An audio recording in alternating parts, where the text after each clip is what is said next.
Welcome back to The Sleep Detective. I'm your host, and tonight we embark on perhaps our most disturbing psychological journey yet into the mind of Charles Manson, the man who never killed anyone himself, yet orchestrated some of the most shocking murders in American history. For the next couple of hours, we'll explore not just the horrific crimes that terrorized Los Angeles in 1969, but the complex psychology that enabled one damaged individual to transform ordinary young people into willing killers. This isn't about sensationalizing evil, but about understanding the psychological mechanisms that can turn charismatic leadership into deadly manipulation.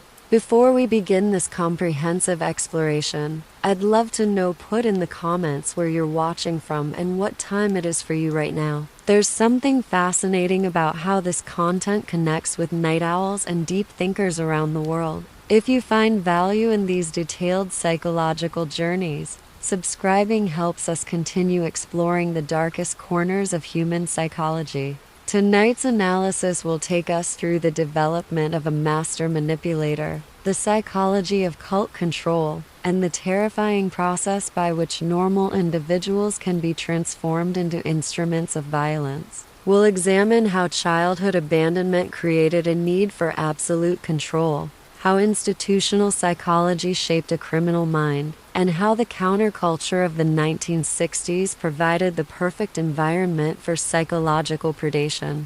This is Charles Manson, not the mythologized figure of popular culture, but the psychological reality of a damaged human being whose need for control led to unthinkable tragedy. Our journey into Charles Manson's psychology begins where all criminal psychology must, in childhood. Born November 12, 1934, in Cincinnati, Ohio, to 16-year-old Kathleen Maddox, Charles was unwanted from the moment of conception. His mother was a teenage prostitute who had no idea who his father was, and this fundamental rejection would shape every aspect of his psychological development. The psychology of abandoned children reveals a critical pattern when basic attachment needs are not met in early development. The child's brain adapts in ways that prioritize survival over healthy relationship formation. Manson's earliest experiences taught him that love was conditional, temporary, and ultimately unreliable. This created what psychologists call an insecure attachment style, but in Manson's case, it went far beyond typical attachment issues. Kathleen Maddox was herself a product of dysfunction, unable to provide the consistent care that developing minds require. She would disappear for days or weeks, leaving young Charles with relatives or neighbors who saw him as a burden. This pattern of abandonment and temporary care taught Manson that relationships were transactions. You had to offer something valuable to receive attention, and that attention could disappear without warning. By age 5, Manson had learned to read adult emotions with uncanny accuracy. This wasn't a gift, it was a survival mechanism. Children in unstable environments develop hypervigilance, constantly scanning for threats or opportunities. They become expert at recognizing what adults want to hear, what behaviors earn approval, and what actions result in abandonment or punishment. When Kathleen was imprisoned for armed robbery in 1939, 5-year-old Charles was sent to live with his deeply religious aunt and uncle in West Virginia. This transition introduced him to another psychological dynamic that would prove crucial to his later development: the power of belief systems to control behavior. His aunt and uncle's strict religious household operated on clear rules. Obedience was rewarded, defiance was punished, and questioning authority was forbidden. But Manson's psychology was already too damaged for traditional structure to heal. Instead of learning healthy respect for authority,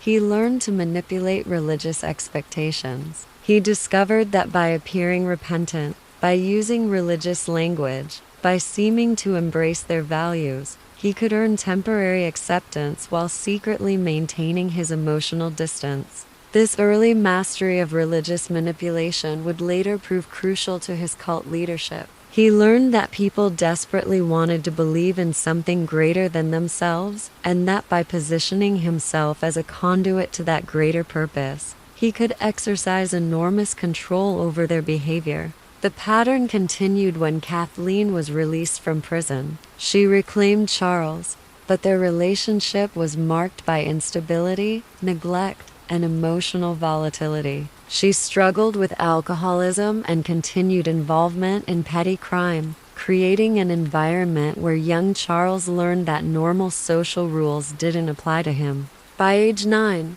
Manson was committing petty thefts and displaying the early warning signs of conduct disorder. But these weren't random acts of rebellion, they were calculated attempts to gain control over his environment. When you can't control whether your mother will be home, whether there will be food, or whether you'll have a place to sleep, stealing becomes a way of asserting agency in a chaotic world. The psychology of childhood theft and abandoned children reveals a crucial insight into Manson's later behavior. He wasn't stealing objects, he was stealing the sense of power that comes from taking something that belongs to someone else. This early association between taking what he wanted and feeling powerful would escalate throughout his life. When traditional family structures failed repeatedly, young Charles was placed in increasingly institutional settings. Each placement reinforced his core belief that attachment was dangerous and control was survival. He learned to present whatever version of himself each new environment required, while maintaining an inner core that trusted no one and needed no one.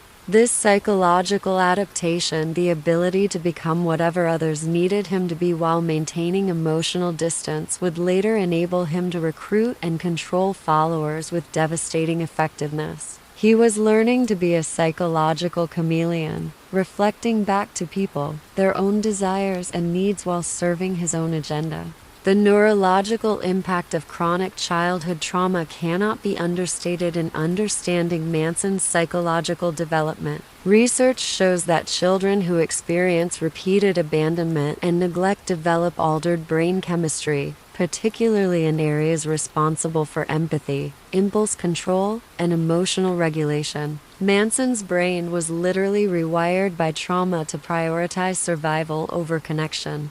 What makes Manson's case particularly disturbing is how his natural intelligence was channeled into manipulation rather than healthy achievement. IQ tests later revealed above-average intelligence, but that intelligence was never nurtured toward productive ends. Instead, it became a weapon used against every person who tried to help him or showed him kindness. The psychological concept of learned helplessness typically describes how abuse victims become passive, but Manson's psychology developed in the opposite direction. Rather than becoming helpless, he became hypervigilant and controlling. Every abandonment taught him that he could only rely on himself, and that others were either resources to exploit or threats to neutralize.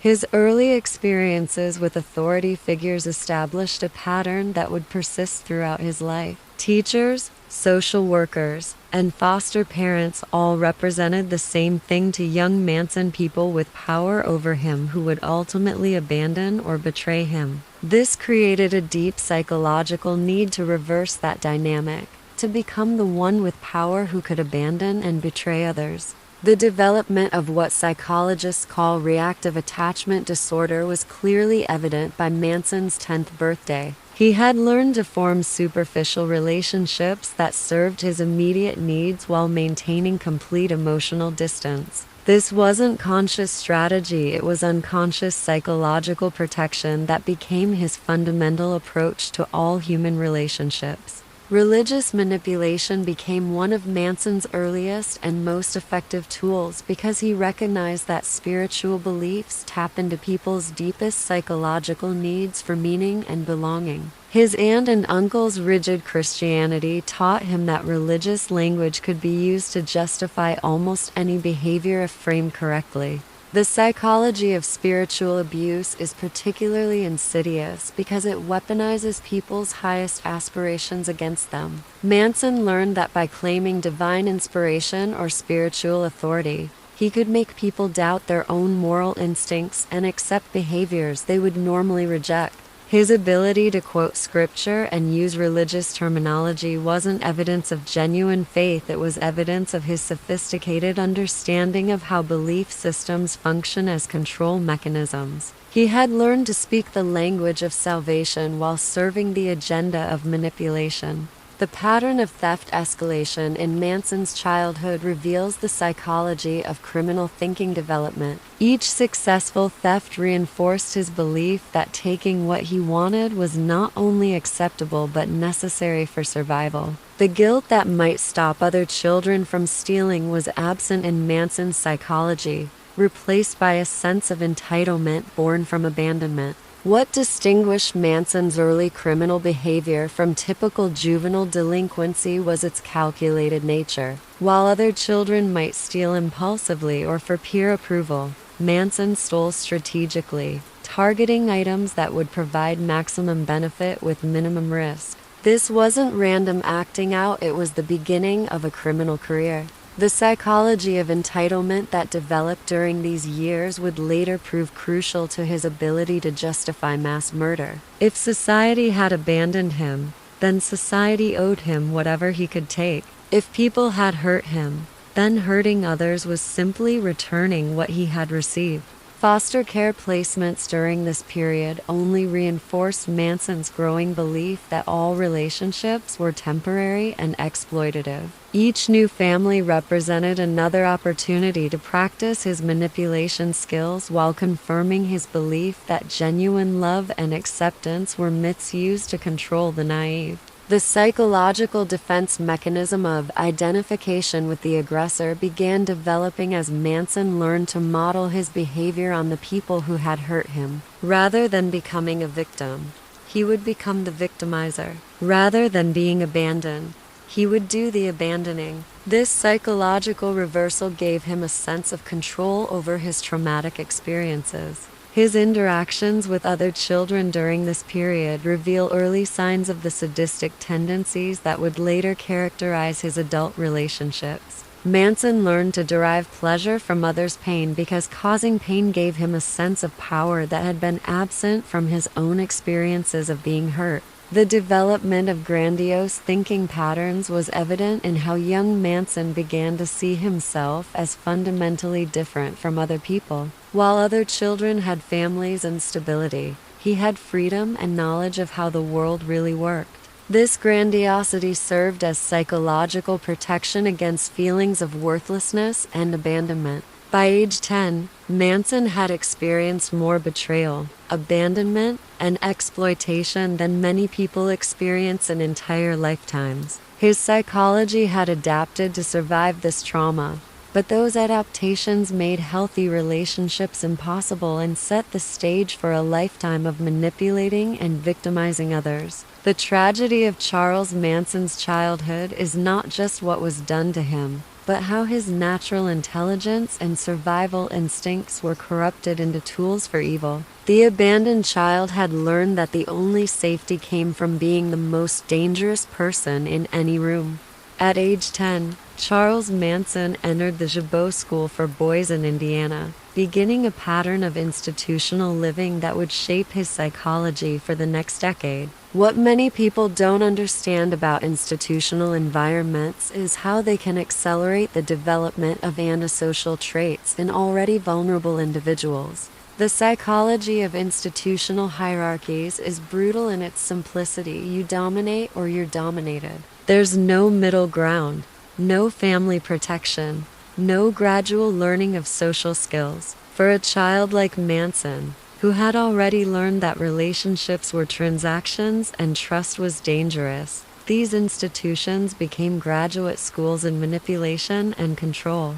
Within weeks of arriving at Jabot, Manson had identified the informal power structure among the boys. He studied who held influence, how that influence was maintained, and what techniques worked to climb the social ladder. This wasn't conscious strategizing, it was the hypervigilant survival instinct of an abandoned child applied to a new environment. Manson discovered that in institutional settings, information was power. By learning who was planning to run away, who had contraband, who was breaking rules, he could position himself as valuable to both the authorities and his fellow inmates. He became a broker of information, never fully trusted by either side, but useful enough to both that he carved out a position of relative safety. The psychology of this role, the institutional informant who serves multiple masters, would later prove crucial to his cult leadership style. He learned to create dependency by positioning himself as the only reliable source of important information, while maintaining plausible deniability when that information proved wrong or dangerous. After multiple escape attempts from Jabot, Manson was transferred to Indiana Boys School, a harsher environment that completed his education in criminal psychology. Here, he encountered older, more experienced criminals who taught him that successful criminal behavior wasn't about violence or aggression, it was about psychology. The older inmates taught Manson sophisticated manipulation techniques. They showed him how to identify psychological vulnerabilities in others, how to exploit those weaknesses for personal gain, and how to maintain emotional distance while appearing to offer genuine connection. These lessons weren't presented as criminal training, they were survival skills in an environment where weakness meant victimization. Manson's psychology adapted to these lessons with disturbing efficiency. His childhood experiences had already taught him to read people's emotional needs. Institutional life taught him to weaponize that ability. He learned to become whatever someone needed him to be: the troubled child seeking guidance, the reformed criminal embracing rehabilitation, the charismatic leader offering direction to lost souls. During his time at Indiana Boys School, Manson also encountered his first experiences with sexual violence, both as victim and perpetrator. The psychology of sexual violence in institutional settings is complex and devastating. For someone like Manson, who had already learned to associate power with control, sexual violence became another tool in his arsenal of manipulation techniques. The trauma of sexual victimization might have created empathy and a healthier psychology,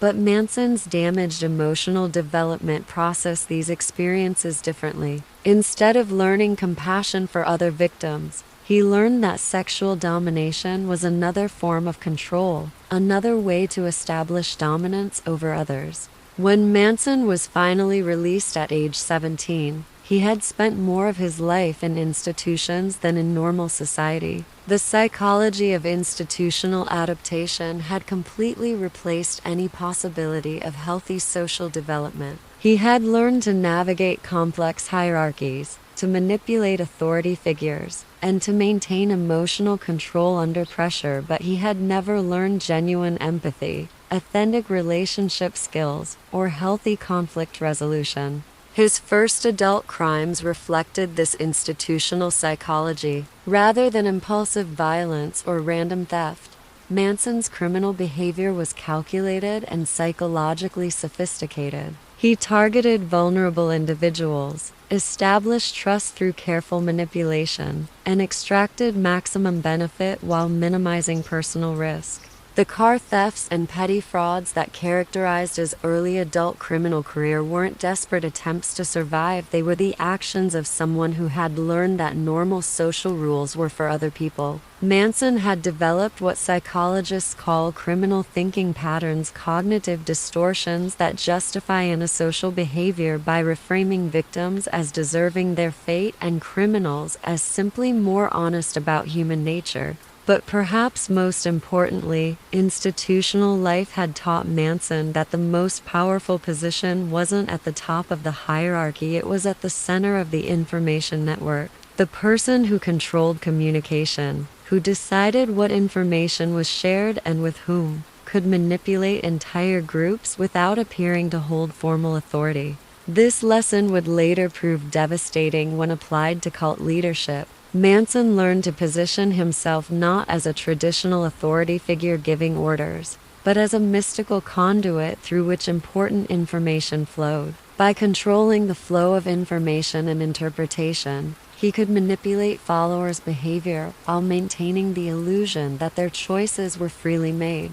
The psychological impact of institutionalization on young minds cannot be overstated. Research shows that children who spend formative years in institutional settings often develop what researchers call institutional syndrome, a cluster of behaviors and thinking patterns that prioritize survival within artificial hierarchies over healthy social development. Manson's institutional experience taught him that authority was always arbitrary and often corrupt. He learned that the people in charge were often the most dishonest and manipulative, just better at hiding it. This created a cynical worldview where genuine authority and moral leadership were seen as naive concepts that only fools believed in. The constant threat of violence in these institutions created a state of chronic hypervigilance that would never leave Manson's psychology. Even decades later, he would scan every room for threats, identify potential weapons, and position himself strategically in every interaction.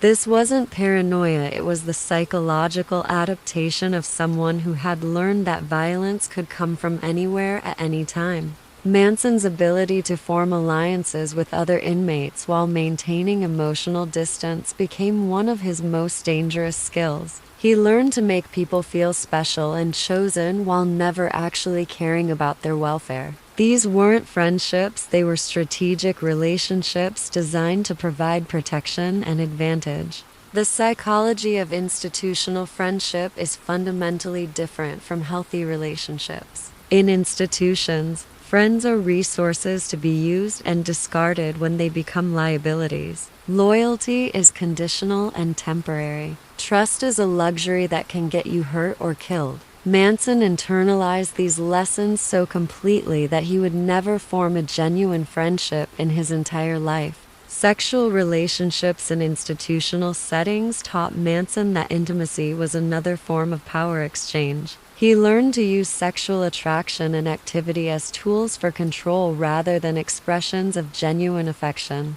This distorted understanding of sexuality would later become central to his cult recruitment and control strategies. The rigid scheduling and rule structure of institutional life created a paradoxical relationship with authority in Manson's psychology. On the surface, he learned to comply with rules and appear reformed. Underneath, he developed sophisticated strategies for subverting authority while maintaining plausible deniability.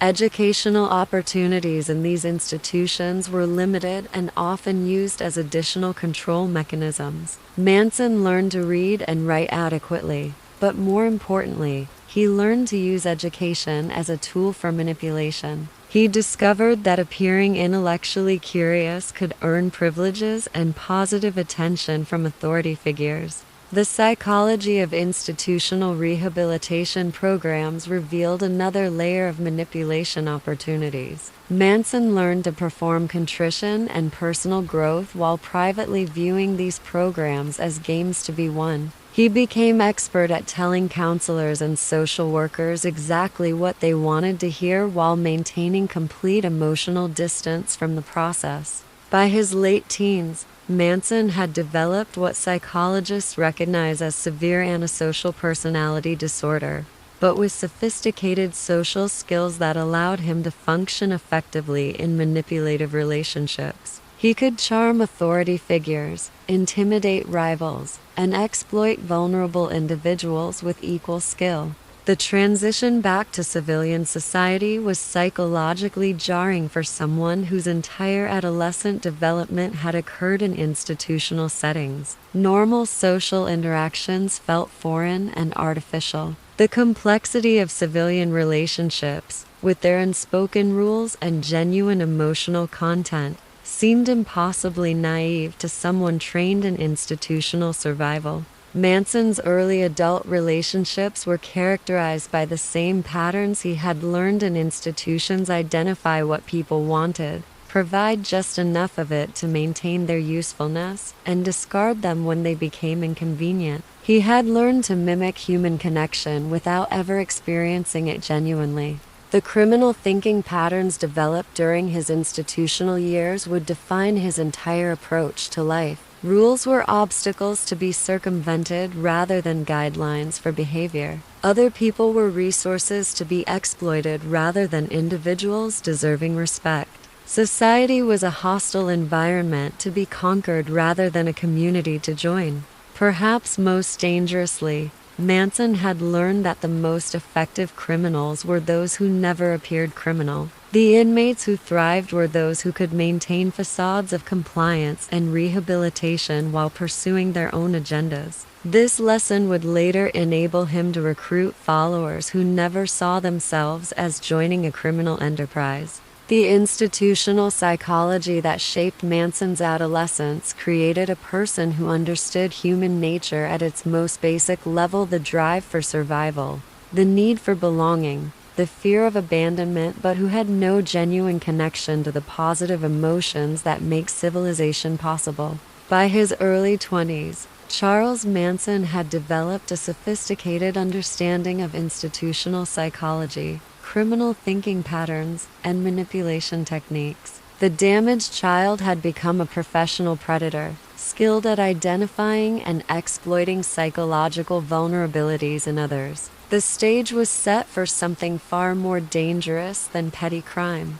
In 1967, 32-year-old Charles Manson was released from federal prison into a world that seemed designed for his particular psychological pathology. The counterculture movement, with its rejection of traditional authority and embrace of alternative spirituality, provided the perfect environment for a master manipulator seeking vulnerable followers. The psychology of how Manson developed his Helter Skelter ideology reveals crucial insights into how paranoid personalities create meaning from chaos and how charismatic leaders transform personal delusions into compelling belief systems for others. Manson's exposure to the Beatles' White Album, particularly the song Helter Skelter, triggered what psychologists recognize as a paranoid ideation episode. But this wasn't random mental illness, it was the logical extension of psychological patterns that had been developing for decades. His institutional experiences had taught him that information was power, and his damaged attachment psychology created a desperate need to feel special and chosen. The psychology of paranoid interpretation is fascinating and terrifying. Individuals with paranoid tendencies don't simply misinterpret random events, they create elaborate systems of meaning that place themselves at the center of cosmic significance. For Manson, the Beatles weren't just musicians, they were prophets, speaking directly to him through coded messages in their lyrics. This wasn't accidental misinterpretation. Manson's psychology required him to be the most important person in any narrative. His childhood abandonment had created such profound feelings of worthlessness that his adult psychology compensated with grandiose delusions of special importance. The Beatles, as the most famous musicians in the world, provided the perfect vehicle for feeling cosmically significant. The specific content of Helter Skelter, an impending race war that would destroy society and leave Manson and his followers as the inheritors of the earth, reflected several key psychological needs. First, it positioned Manson as possessing exclusive knowledge that made him invaluable to his followers. Second, it created an external threat that justified extreme group cohesion and loyalty. Third, it promised ultimate vindication for his lifelong feelings of rejection and marginalization. The psychology of apocalyptic thinking serves specific emotional needs for certain personality types. People who feel powerless in normal society often gravitate toward belief systems that promise they will ultimately be proven right and their enemies punished. For someone like Manson, who had spent his entire life feeling rejected and misunderstood, the idea of an apocalypse that would vindicate his worldview was psychologically irresistible. But Manson's genius lay not in the content of his delusions, but in how he packaged them for others. He understood that most people weren't attracted to pure paranoia or naked violence. They were attracted to feeling special, chosen, and part of something meaningful. So he wrapped his apocalyptic vision in layers of spiritual meaning, countercultural rebellion, and promised transcendence. The racial component of Helter Skelter wasn't random, it exploited existing social tensions in 1960s America. Manson had learned in prison that racial conflict was a powerful organizing principle, something that could unite diverse groups around shared fears and resentments. By positioning his followers as the chosen survivors of racial apocalypse, he gave them both a sense of superiority and a justification for separating from mainstream society. The timeline urgency built into Helter Skelter served crucial psychological control functions. By insisting that the race war was imminent, Manson created artificial deadline pressure that prevented followers from taking time to think critically about his claims. Urgent crises don't allow for careful consideration, they demand immediate action and absolute trust in leadership. The psychology of manufactured urgency is a classic cult control technique. When people believe they're facing an immediate existential threat, they become willing to sacrifice normal moral boundaries and rational decision-making processes. Manson understood that fear-driven psychology creates dependency on whoever promises protection and guidance. Perhaps most insidiously, Manson positioned himself not as the creator of Helter Skelter, but as its interpreter. He claimed to be simply reading the signs that were already there, translating messages that the Beatles had embedded for those wise enough to understand. This allowed him to present his paranoid delusions as objective truth while positioning himself as uniquely qualified to guide others through the coming chaos. The psychology of interpretive authority is crucial to understanding cult dynamics. Leaders who claim to possess special knowledge or interpretive abilities can exercise enormous control over followers' understanding of reality.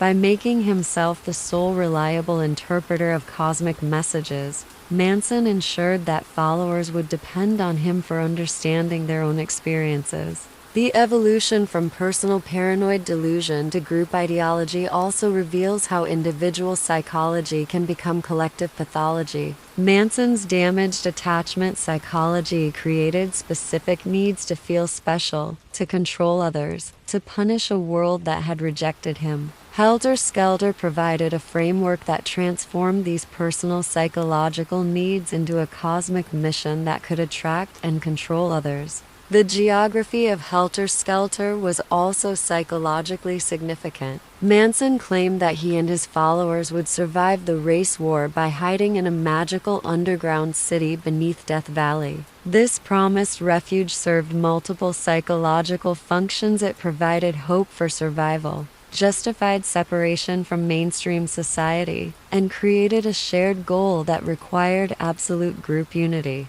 Manson's interpretation of Beatles lyrics reveals the sophisticated psychological processes involved in paranoid ideation. Songs like Blackbird, Piggies, and Revolution 9 were reinterpreted to support his racial war theory. This wasn't random word association, it was systematic recontextualization designed to create a coherent narrative that supported his psychological needs. The psychology of finding hidden meanings in popular culture is a common feature of paranoid thinking, but Manson's version was particularly sophisticated because it incorporated real social tensions and cultural symbols. The civil rights movement, urban riots, and generational conflict of the 1960s provided genuine reference points that made his interpretations seem plausible to followers. The role of drugs in developing and reinforcing the Helter Skelter ideology cannot be understated.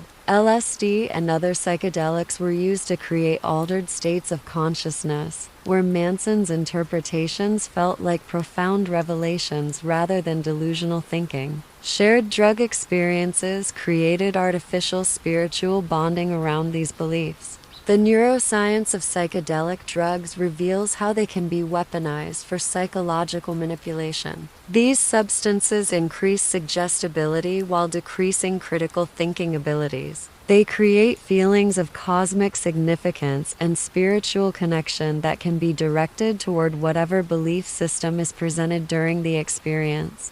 Manson's strategic use of music during drug experiences was particularly sophisticated. He would play Beatles songs repeatedly while followers were under the influence, reinforcing his interpretations through repetition and association with altered consciousness. The combination of drugs, music, and charismatic interpretation created powerful psychological conditioning. The timing of Helter Skelter's development wasn't coincidental. It emerged during a period of genuine social upheaval that made apocalyptic scenarios seem possible. The Vietnam War, urban riots, political assassinations, and generational conflict created an atmosphere where predictions of societal collapse didn't seem entirely unreasonable. The psychology of exploiting social uncertainty is a classic manipulation technique. When society feels unstable, people become more receptive to explanations that promise to make sense of chaos, even if those explanations are themselves chaotic.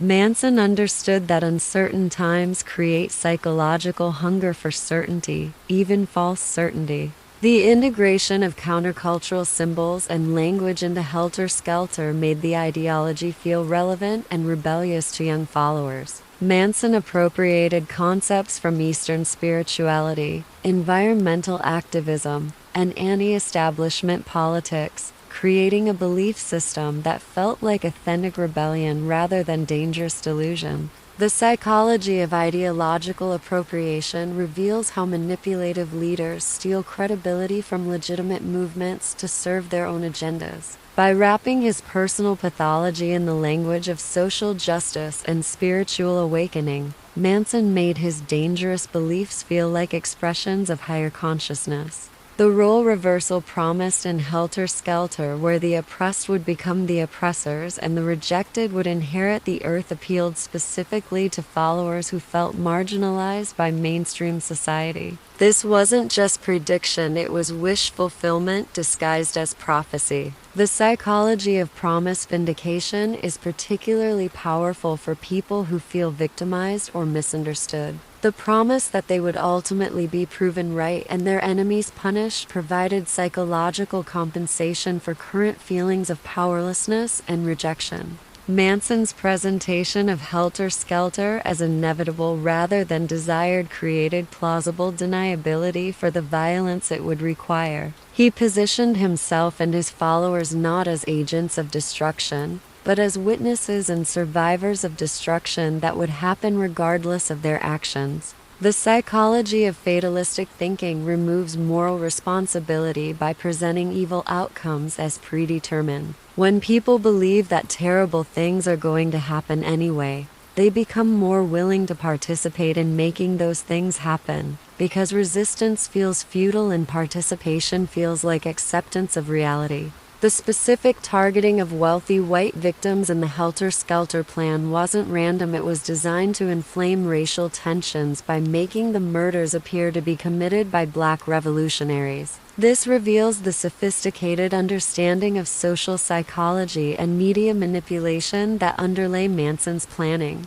The psychology of false flag operations demonstrates how evil can be disguised as its opposite. By planning to commit murders that would be blamed on others, Manson created a strategy that would advance his agenda while appearing to confirm his predictions about racial violence. The underground city mythology served multiple psychological functions beyond promised survival. It created a shared fantasy that required faith rather than evidence, binding followers together through belief in something that could never be verified until after the apocalypse. By 1968, Manson had transformed his personal psychological pathology into a compelling belief system that promised meaning, purpose, and ultimate vindication to anyone willing to follow him. The paranoid delusions of an abandoned child had become the foundation for something far more dangerous, an ideology that could turn ordinary people into instruments of his will. The formation of what became known as the Manson family represents one of the most studied examples of cult recruitment psychology in criminal history. Understanding how Manson identified, approached, and gradually controlled his followers reveals disturbing truths about human vulnerability and the psychology of manipulation. Manson's recruitment strategy wasn't random, it was the sophisticated application of psychological principles he had learned through decades of reading and manipulating people. His targets weren't chosen for their weakness, but for their specific psychological vulnerabilities that he could exploit for his purposes. The primary demographic Manson targeted tells us everything about his psychological strategy. Young women, typically between 16 and 25, who had experienced family conflict, sexual trauma, or identity confusion. These weren't the most vulnerable people in society, they were people whose specific psychological wounds made them susceptible to his particular form of manipulation. The psychology of his initial approach was masterfully calculated. Rather than presenting himself as a leader or authority figure, Manson positioned himself as a fellow outcast, someone who understood rejection and offered acceptance without judgment. This wounded healer persona allowed him to establish emotional connection while concealing his manipulative intentions. Susan Atkins, one of his earliest and most devoted followers, provides a perfect case study in Manson's recruitment psychology. When they met in 1967, she was struggling with drug addiction, family conflict, and deep confusion about her identity and purpose. Manson didn't offer to solve her problems, he offered to accept her exactly as she was, problems and all. This acceptance wasn't genuine empathy, it was calculated psychological manipulation. Manson understood that people who feel rejected by their families and society are desperately hungry for unconditional acceptance. By providing that acceptance early in relationships, he created powerful emotional bonds that could later be leveraged for control. The psychology of love bombing overwhelming new recruits with attention, affection, and acceptance creates artificial intimacy that bypasses normal relationship development processes, instead of gradually building trust through consistent behavior over time. Love bombing creates intense emotional connection that feels deeper and more meaningful than it actually is. Patricia Krenwinkel's Recruitment illustrates another aspect of Manson's psychological targeting. She was a shy, insecure young woman who had never felt attractive or socially successful. Manson's attention made her feel special and desirable for the first time in her life. This transformation from invisible to chosen was psychologically intoxicating. The timing of recruitment was crucial to Manson's success. He targeted people during transitional periods in their lives, leaving home, dropping out of school, ending relationships, or experiencing family crisis. These transition periods create psychological vulnerability because people's normal support systems and identity anchors are disrupted. The psychology of recruitment during life transitions exploits the fact that people are most susceptible to influence when their usual coping mechanisms and social supports are unavailable. During these periods, alternative sources of meaning and belonging become exponentially more attractive. Manson's communal living arrangement at Spahn Ranch served multiple psychological control functions simultaneously. Physical isolation from family and friends prevented outside reality checks on group beliefs and behaviors. Shared living spaces eliminated privacy and individual decision-making. Constant group activities prevented solitary reflection that might lead to questioning group dynamics. The psychology of communal living in cult contexts is specifically designed to break down individual psychological boundaries. When people share everything, food, shelter, possessions, sexual partners, the distinction between self and group begins to blur. Individual needs and desires become subordinated to group harmony and leader approval. Sexual manipulation was central to Manson's control strategy, but not in the way many people assume. Rather than using sex as a reward, Manson used sexual boundary violation as a tool for psychological control. By encouraging group sexual activities and partner sharing, he systematically destroyed normal relationship bonds that might compete with loyalty to him. The psychology of sexual boundary violation in cult contexts serves multiple control functions. It creates shame and dependency by involving followers in activities they would normally find morally objectionable. It breaks down normal intimate pair bonds that might provide emotional support independent of the leader. It demonstrates the leader's power to control the most private aspects of followers' lives.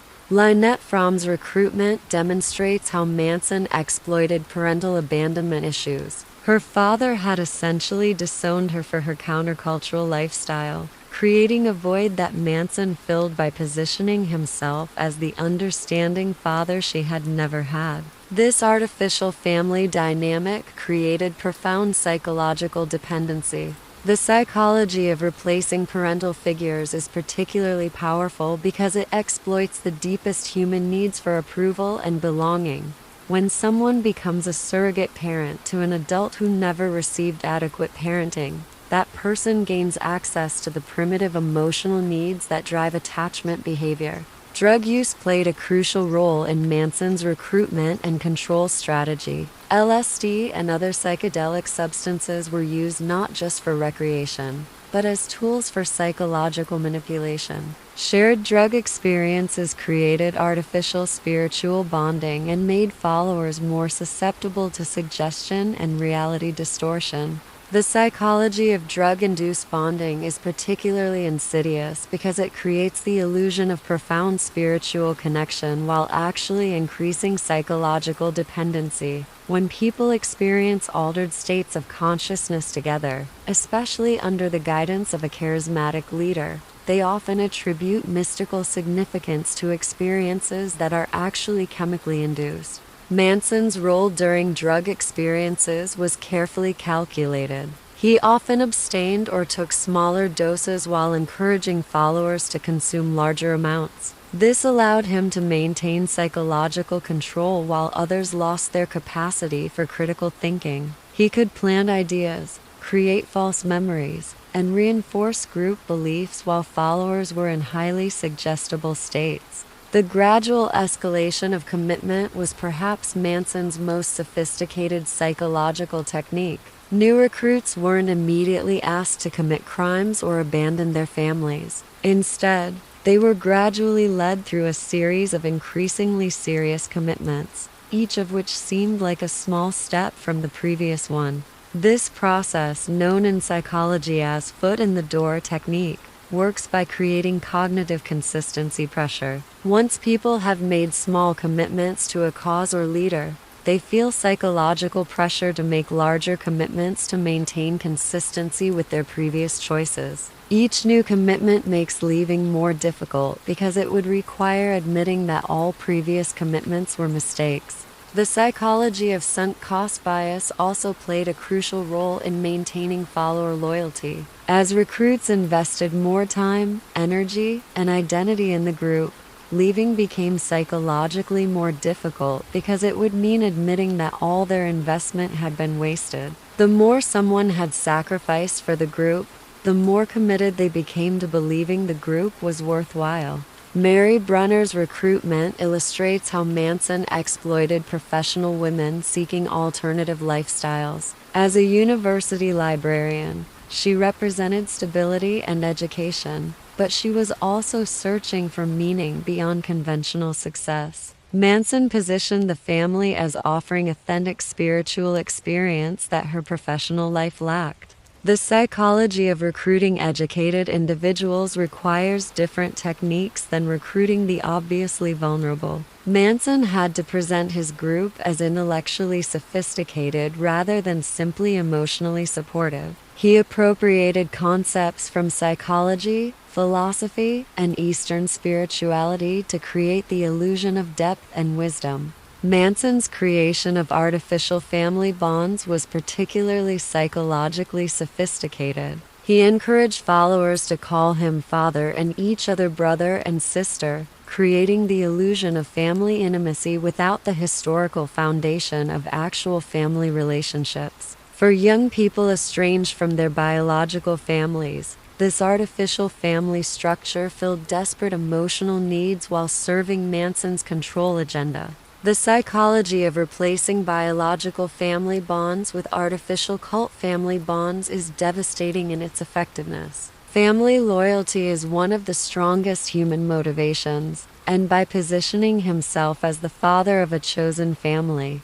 Manson could demand the kind of absolute loyalty typically reserved for blood relatives. The geographic isolation of Spawn Ranch wasn't accidental, it was strategically chosen to limit followers' contact with outside reality. Located in a remote area of Los Angeles County, the ranch created physical barriers to leaving while providing an environment where Manson's version of reality could flourish without external challenge. The psychology of geographic isolation serves multiple control functions. It makes leaving practically difficult by creating transportation barriers.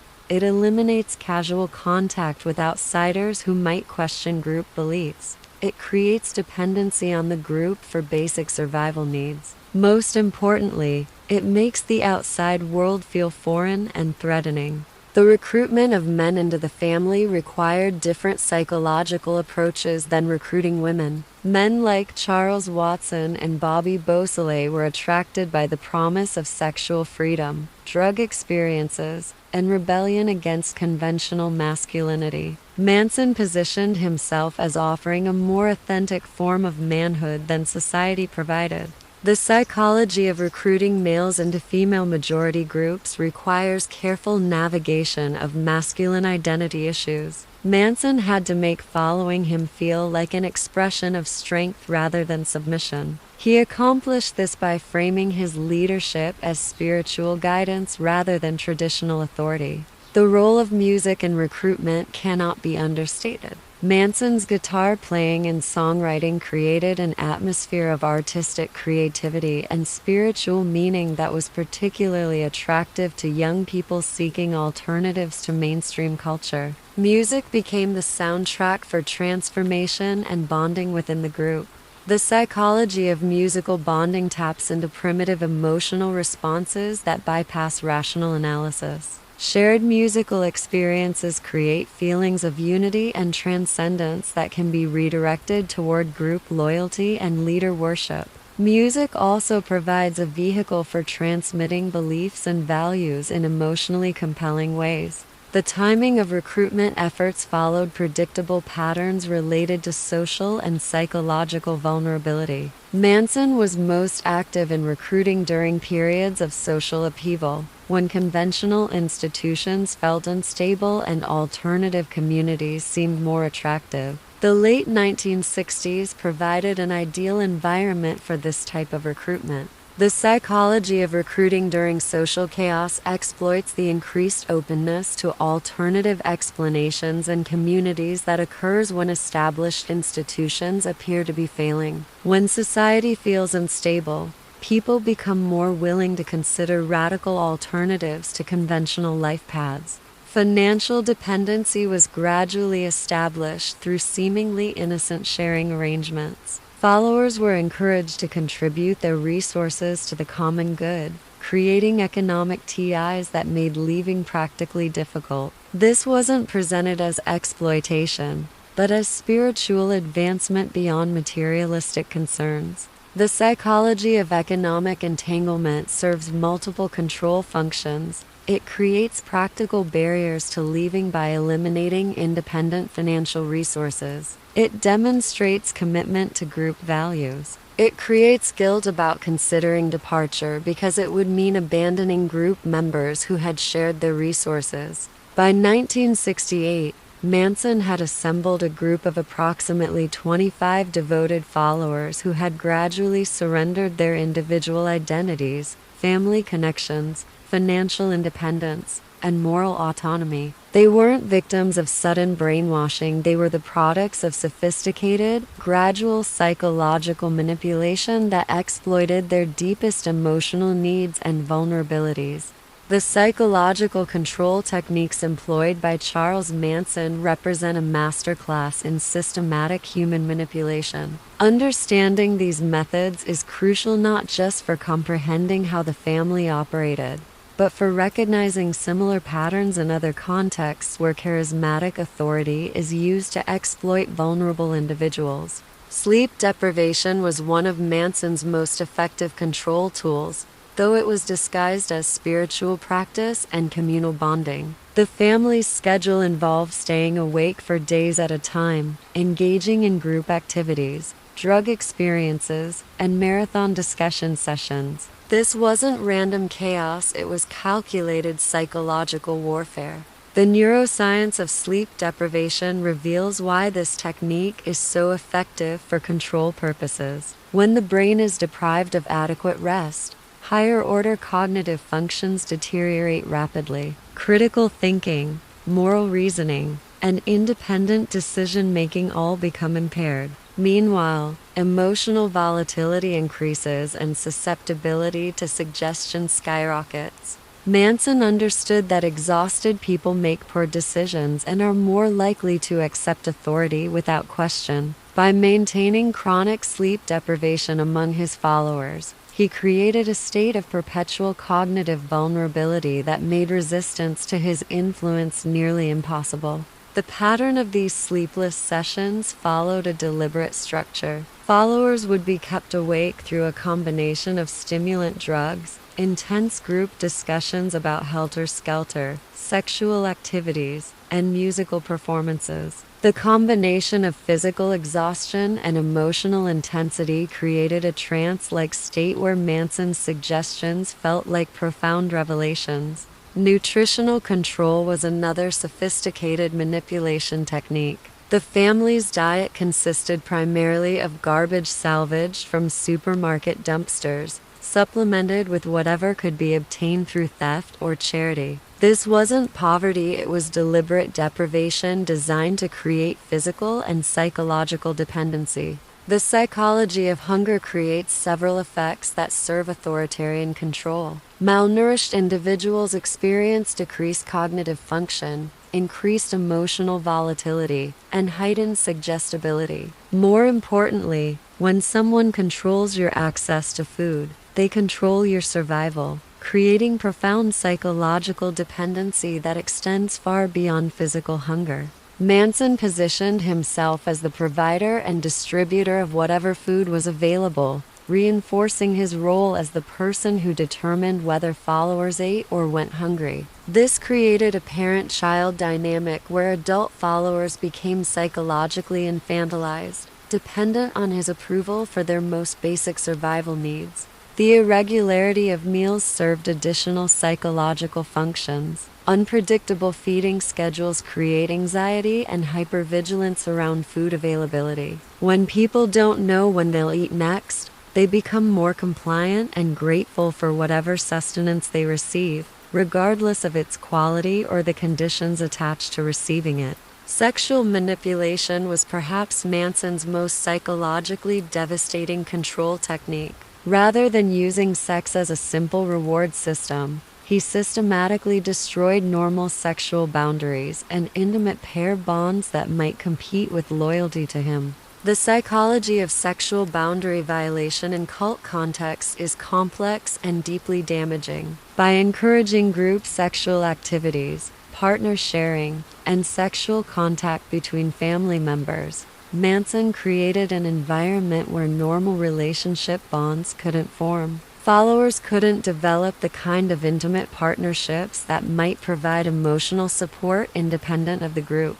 Sexual exploitation also created profound shame and cognitive dissonance among followers. Many were engaging in activities they would have previously considered morally objectionable, creating internal conflict that could only be resolved by accepting Manson's teachings about the meaninglessness of conventional morality. The psychology of shame-based control is particularly insidious because it makes victims complicit in their own exploitation. When people are manipulated into behaviors they find shameful, they often become more committed to the group that encouraged those behaviors, because admitting the group was wrong would require confronting their own participation in shameful acts. Manson's own sexual behavior within the group was carefully calculated to maintain psychological dominance. He positioned himself as above normal sexual restrictions while demanding complete sexual availability from female followers. This created a hierarchy where sexual access became a symbol of power and status within the group. Information control was another crucial element of Manson's psychological dominance strategy. Followers were discouraged from reading newspapers, watching television, or maintaining contact with outside friends and family. All information about the outside world was filtered through Manson's interpretation, allowing him to control followers' understanding of reality. The psychology of information control creates what researchers call epistemic dependence, a state where individuals become unable to evaluate truth claims independently and must rely on authority figures to interpret reality for them. When someone controls your access to information, they control your understanding of what's true and what's possible. Manson's role as the sole interpreter of cosmic messages and Beatles lyrics positioned him as the ultimate authority on meaning and truth. Followers learned to depend on his interpretation not just for understanding the outside world, but for understanding their own experiences and emotions. The elimination of privacy was systematically implemented through both physical arrangements and social expectations. Followers shared sleeping spaces, possessions, and even thoughts. Private conversations were discouraged, and any expression of individual needs or concerns was reframed as selfishness that threatened group harmony. Confession and mutual surveillance were used to eliminate privacy and individual autonomy. Followers were encouraged to report each other's thoughts, doubts, and violations of group norms. This created an environment where genuine privacy was impossible and independent thinking became dangerous. The psychology of mutual surveillance creates paranoid interdependence, where group members police each other's loyalty and conformity. When everyone is watching everyone else for signs of disloyalty, individual autonomy becomes practically impossible. The group becomes a panopticon where self-censorship is the only safe strategy. Perhaps most insidiously, Manson used followers' own positive emotions against them. The artificial highs created by love bombing, drug experiences, and group bonding were contrasted with periods of isolation, criticism, and emotional withdrawal. This created an addictive cycle where followers desperately sought to regain the positive emotional states that only Manson could provide. The psychology of intermittent reinforcement is one of the most powerful tools for creating psychological dependency. When positive experiences are unpredictable and controlled by someone else, people will go to extraordinary lengths to obtain those experiences, even accepting abuse and exploitation as the price of occasional validation. Manson's use of children within the family served multiple psychological control functions. The presence of children made leaving feel impossible for many female followers, who had maternal instincts activated by caring for the group's children. Children also served as hostages, ensuring that parents would not abandon the group or cooperate with authorities. The psychology of using children for adult control is particularly cruel because it exploits the strongest human protective instincts for manipulative purposes. When caring for children becomes tied to loyalty to an abusive leader, parents face impossible choices between protecting their children and protecting themselves. Language control was another sophisticated technique employed by Manson. The family developed its own vocabulary and ways of interpreting common words that isolated them from normal communication with outsiders. Terms like love, family, and truth were redefined to serve Manson's agenda rather than their conventional meanings. The psychology of linguistic manipulation creates cognitive isolation that makes it difficult for victims to communicate their experiences to outsiders or even to themselves. When your vocabulary has been hijacked to serve someone else's agenda, thinking independently becomes literally difficult because you lack the words to express non-conforming thoughts. Emotional manipulation through alternating approval and rejection created powerful psychological conditioning. Manson would shower followers with attention and praise when they demonstrated loyalty, then withdraw emotionally or become critical when they showed independence. This created desperate attempts to regain his approval through increased compliance. The psychology of conditional love creates anxiety-driven behavior patterns where individuals constantly monitor their actions for potential disapproval. When love and acceptance are presented as earned rather than given, people become willing to sacrifice their own needs and values to maintain the relationship. Physical isolation was reinforced through psychological isolation from former identities and relationships. Followers were encouraged to abandon their birth names, reject their family histories, and embrace new identities as members of the family. This systematic erasure of previous identity made it difficult to imagine life outside the group. The psychology of identity replacement serves multiple control functions. It makes returning to previous life circumstances feel impossible because the person who lived that life no longer exists. It creates dependency on the group for self-definition and self-worth. It eliminates reference points that might be used to evaluate the group's claims and behaviors. Role assignment within the family created artificial hierarchies that served Manson's control agenda. Some followers were designated as more spiritually advanced or trustworthy than others, creating competition for status and preventing unified resistance to his authority. These roles could be changed arbitrarily to maintain psychological instability. The psychology of artificial hierarchy prevents group cohesion that might threaten leadership authority. When followers are competing with each other for status and approval, they're less likely to unite against the leader. The arbitrary nature of role assignments keeps everyone insecure about their position.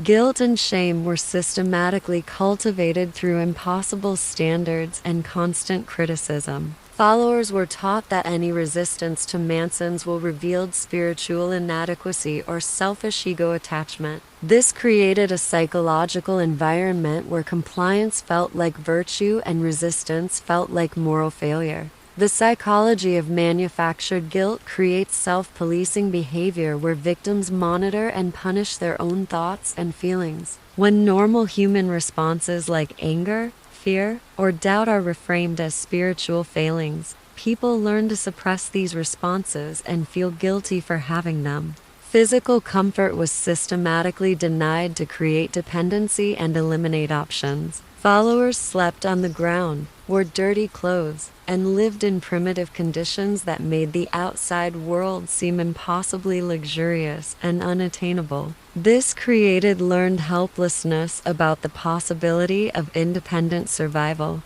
The psychology of learned deprivation makes normal life circumstances seem unachievable. When people become accustomed to extreme discomfort and scarcity, they lose confidence in their ability to function in normal society. This creates practical and psychological barriers to leaving the group.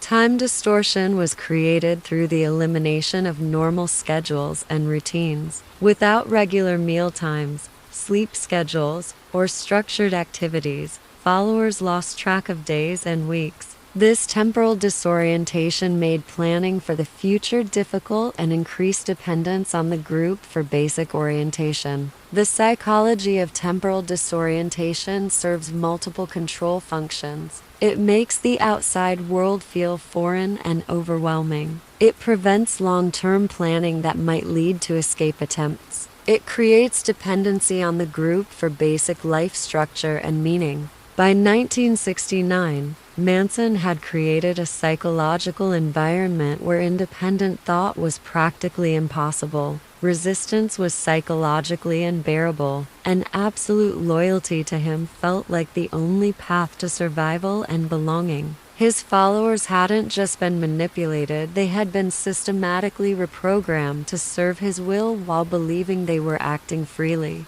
The progression from psychological manipulation to actual murder within the Manson family represents one of the most studied examples of how ordinary people can be gradually conditioned to commit extraordinary evil. Understanding this escalation reveals disturbing truths about human moral flexibility and the psychology of incremental boundary erosion. The psychological preparation for violence didn't begin with discussions of murder, it began with systematic desensitization to smaller violations of moral and legal boundaries. Manson understood that people don't typically leap from law-abiding citizens to killers overnight. They must be gradually led across a series of increasingly serious moral compromises. The process began with petty theft and fraud, presented not as crimes but as necessary survival tactics in a corrupt society. Family members were encouraged to steal food, shoplift supplies, and engage in credit card fraud,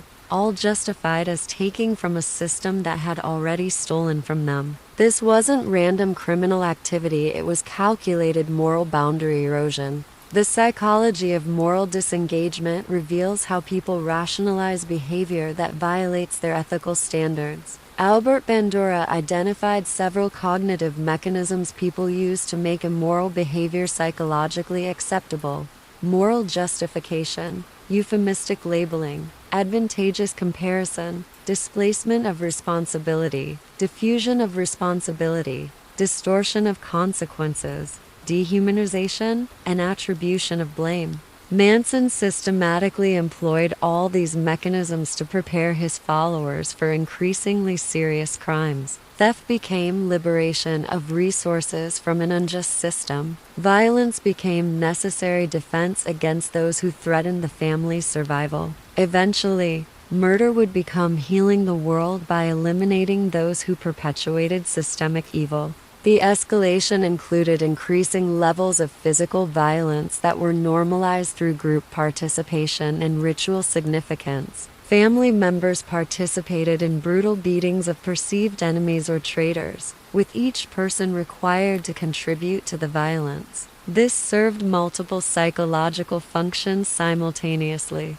Shared violence creates what psychologists call moral injury, psychological damage that occurs when people participate in acts that violate their fundamental moral beliefs. Paradoxically, moral injury often increases commitment to the group that caused it, because admitting the group was wrong would require confronting one's own participation in evil acts. The psychology of collective violence also diffuses individual responsibility in ways that make participation easier to justify. When everyone is hitting someone, no individual feels fully responsible for the outcome. The violence becomes a group act rather than a personal choice, allowing participants to minimize their own moral culpability.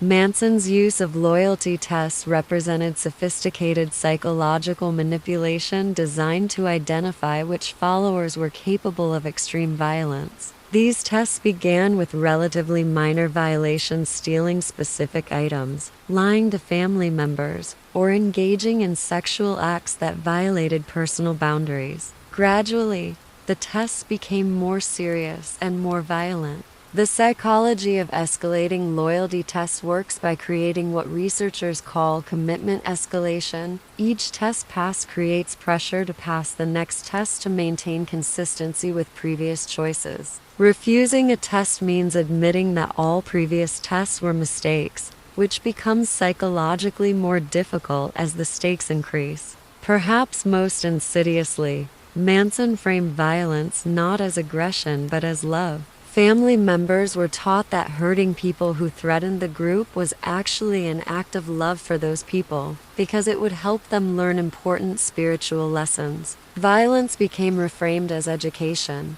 punishment became healing, and murder would eventually be presented as liberation. The psychology of reframing violence as love is particularly devastating because it allows people to maintain their self-image as loving, caring individuals while participating in brutal acts. When violence is presented as the highest form of love, moral resistance becomes reframed as selfishness or spiritual failure.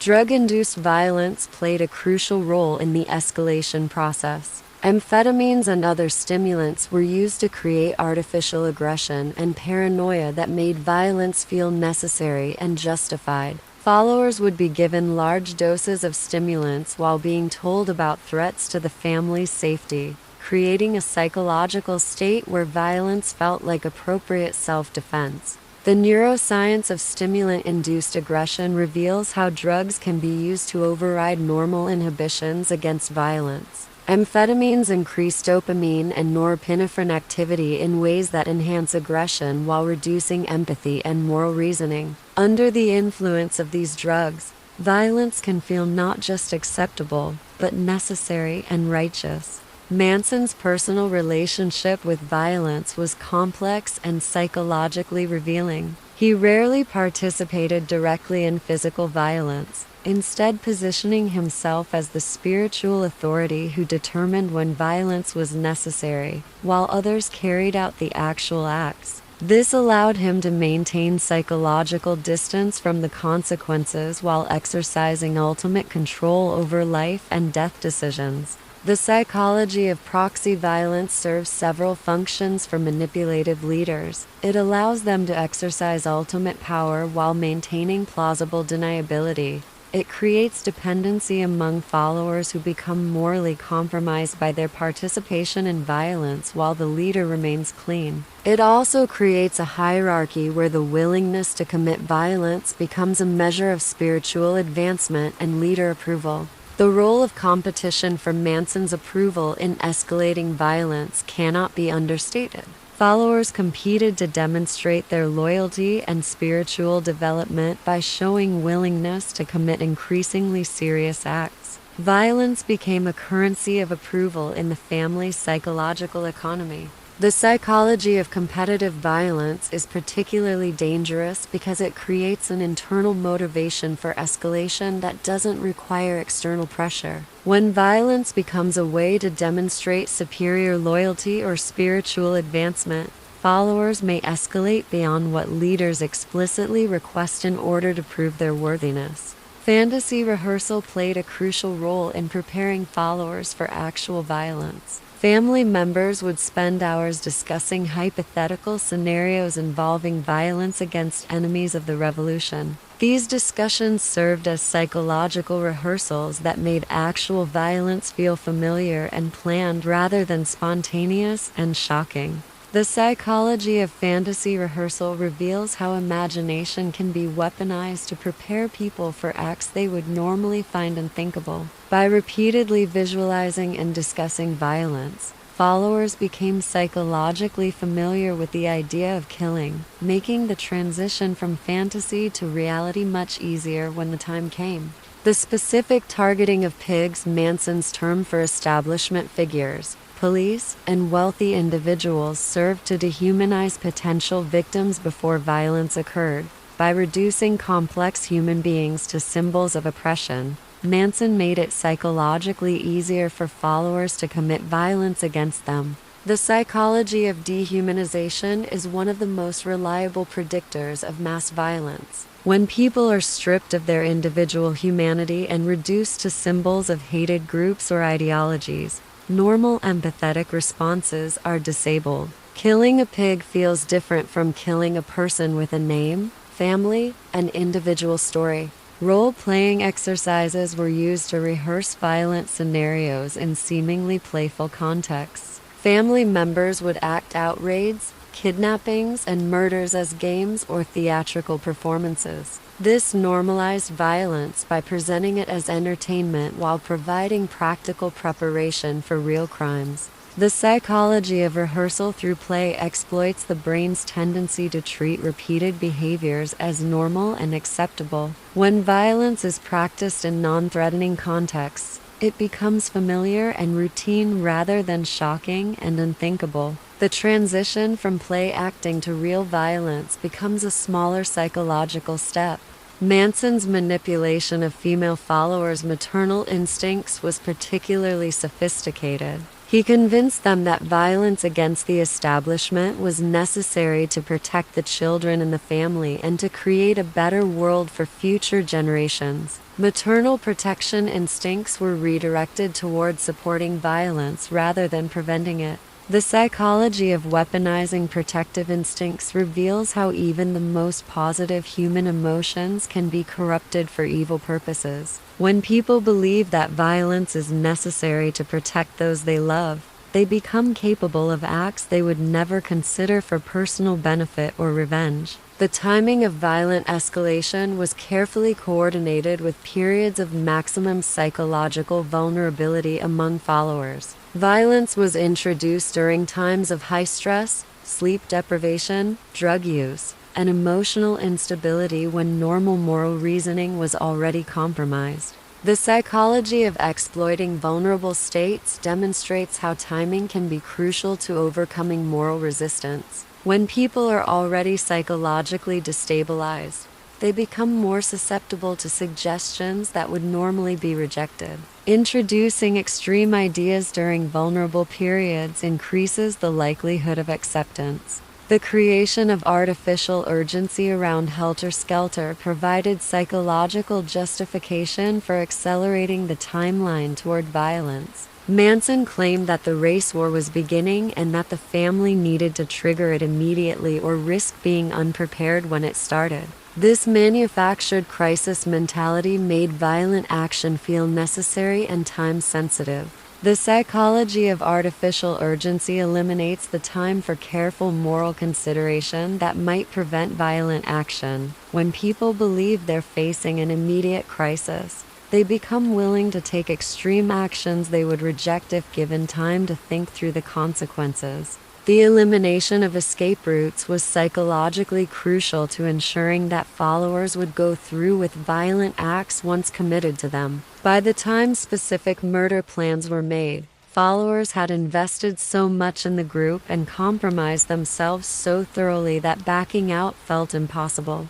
The psychology of point-of-no-return commitment ensures that people will follow through on decisions they might otherwise reconsider. When retreat feels more psychologically costly than advance, people become trapped in escalating commitment to increasingly extreme actions. Manson's positioning of violence as spiritual transcendence provided the final psychological framework needed to transform his followers into killers. Murder was presented not as taking life but as freeing souls from their earthly imprisonment. Killing became a form of spiritual service that demonstrated the highest level of enlightenment and commitment. The psychology of sacred violence has enabled some of history's worst atrocities. When killing is reframed as a religious duty or spiritual accomplishment, normal moral inhibitions are not just overcome, but inverted. Murder becomes not just acceptable, but virtuous, and refusing to kill becomes a form of spiritual failure. The group dynamics during violent escalation created peer pressure that made individual resistance extremely difficult. When everyone in your social world supports violence and those who resist are ostracized or punished, going along with the group becomes the path of least resistance, even when that path leads to murder. The psychology of group conformity reveals how social pressure can override individual moral judgment. When surrounded by people who present extreme violence as normal and necessary, individuals often comply rather than face social isolation and rejection. The need to belong becomes stronger than the need to preserve moral integrity. By the summer of 1969, Manson had created a psychological environment where extreme violence felt not only acceptable, but necessary and spiritually meaningful. His followers hadn't been hypnotized or brainwashed in some mystical sense. They had been systematically conditioned through sophisticated psychological manipulation to see murder as an act of love and spiritual advancement. The events of August 9 and 10, 1969, represent the horrific culmination of months of psychological conditioning and group dynamics that transformed ordinary young people into instruments of murder. Understanding the psychology behind these crimes reveals disturbing truths about how collective violence unfolds and how individual moral responsibility becomes diffused in group settings. The selection of killers for the Tate murders wasn't random, it was the result of careful psychological evaluation by Manson. Susan Atkins, Patricia Krenwinkel, and Charles Watson were chosen because they had demonstrated the highest levels of commitment to the group and the greatest willingness to prove their loyalty through extreme actions. The psychology of killer selection reveals how manipulative leaders identify individuals most capable of crossing the ultimate moral boundary. These weren't the most violent or unstable followers, they were the most psychologically dependent on group approval and most thoroughly indoctrinated in the group's belief system. Susan Atkins had progressed furthest in her psychological transformation from independent individual to group extension. Her childhood trauma and desperate need for belonging had made her completely dependent on Manson's approval for her sense of self-worth. By August 1969, she would do literally anything to maintain her position as one of his most trusted followers. Patricia Krenwinkel's psychology was similarly compromised by her complete investment in the family identity. Having never felt attractive or valued before joining the group, she had rebuilt her entire self-concept around being chosen and special. The prospect of disappointing Manson felt worse than the prospect of committing murder. Charles Watson represented the male follower most thoroughly converted to Manson's worldview. His transformation from all-American college student to devoted cult member demonstrated the power of gradual psychological conditioning. By the time of the murders, his original personality had been almost completely subsumed by his family identity. The preparation ritual for the murders included specific psychological conditioning designed to override normal moral inhibitions. The killers were given stimulant drugs, engaged in hours of discussion about the necessity of their mission, and participated in bonding activities that reinforced their group identity and shared purpose. The psychology of pre-violence rituals serves multiple functions in preparing people for acts they would normally find unthinkable. Ritual behavior creates a psychological separation between normal consciousness and the altered state required for extreme violence. It also reinforces group identity and shared responsibility for what's about to occur. The choice of the Tate residence was strategically significant beyond its Hollywood location and wealthy residents. The house had previously been rented by Terry Melcher, Doris Day's son, who had considered but ultimately rejected Manson's music. This personal rejection made the location symbolically perfect for Manson's revenge against the establishment that had dismissed him. The psychology of symbolic targeting reveals how personal grievances can be transformed into cosmic missions. By choosing a location connected to his own rejection, Manson made the murders feel like justified retaliation rather than random violence. This psychological framework made participation easier for followers who might have struggled with truly random killing. The group dynamics during the Drive to Cello Drive show how collective violence builds momentum through shared commitment. As the killers traveled together toward their target, they reinforced each other's resolve through conversation and shared anticipation. No individual wanted to be the one to back out and appear weak or disloyal. The psychology of group momentum in violence situations demonstrates how collective action becomes self-reinforcing. When everyone in a group is committed to a violent course of action, individual doubts become harder to express and easier to suppress. The group's energy carries each individual forward even when personal resolve might falter. The entry into the Tate residence required overcoming multiple psychological barriers that the killers navigated through shared responsibility and mutual support. No single individual had to make all the difficult decisions, each contributed to the collective action while minimizing their sense of personal responsibility for the outcome. The psychology of distributed decision-making in group violence allows individuals to participate in acts they couldn't commit alone. When responsibility is shared across multiple people, each person can minimize their sense of personal culpability while still contributing to the collective action. The specific brutality of the murders reflects the psychological state of individuals who had been systematically desensitized to violence and trained to see their victims as symbols rather than people. The excessive stabbing and mutilation weren't expressions of personal hatred, but demonstrations of complete commitment to the group's mission.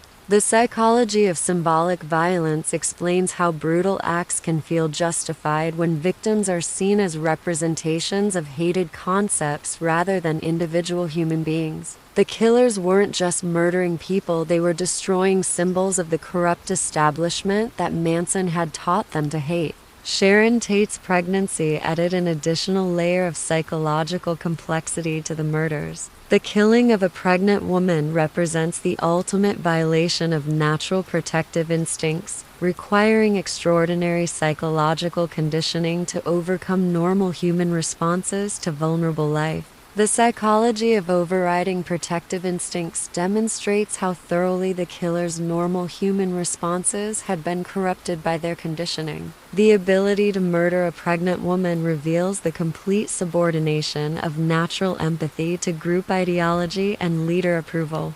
The writing of messages in blood at both crime scenes served multiple psychological functions for the killers. These acts demonstrated their complete commitment to Manson's vision while creating evidence that would implicate Black Panthers and trigger the race war he had predicted.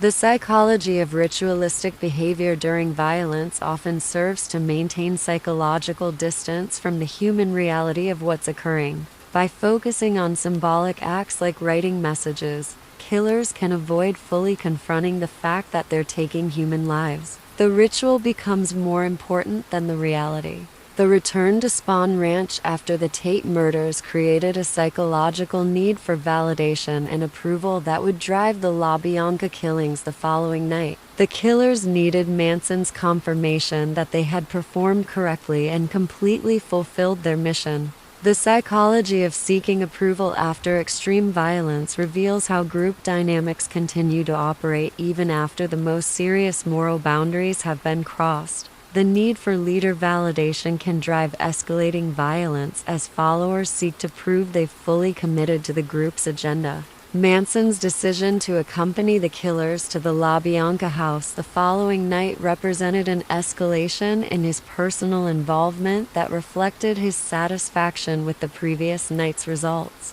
His presence provided additional psychological support for followers while demonstrating his confidence in their commitment to his vision.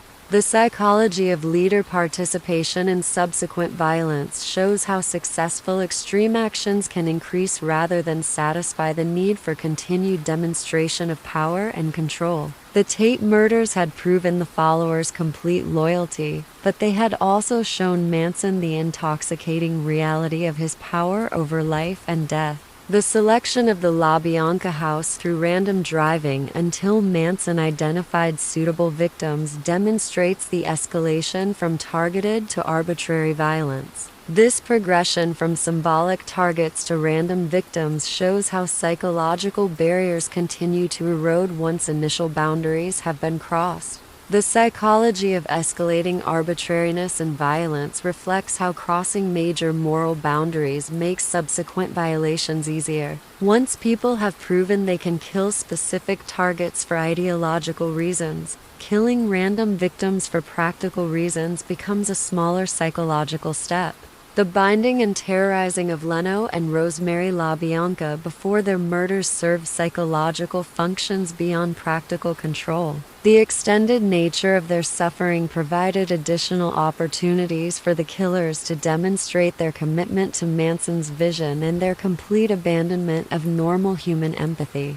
The psychology of prolonged violence often serves to reinforce perpetrators' commitment to their actions by making retreat impossible. Once victims have been terrorized and tortured, killing them becomes the only way to avoid confronting the full horror of what's been done to innocent people. The specific mutilation and message writing at the LaBianca house showed increased confidence and ritualistic behavior among the killers. They had learned from the previous night's experience and felt more comfortable with the psychological requirements of extreme violence. The psychology of improving performance in repeated violence demonstrates how quickly people can adapt to activities that would normally be unthinkable. The killer's increased comfort with murder after just one night reveals the terrifying speed at which moral boundaries can erode under certain psychological conditions. The inclusion of additional family members in the LaBianca murders expanded the circle of those compromised by participation in extreme violence. By involving more followers in murder,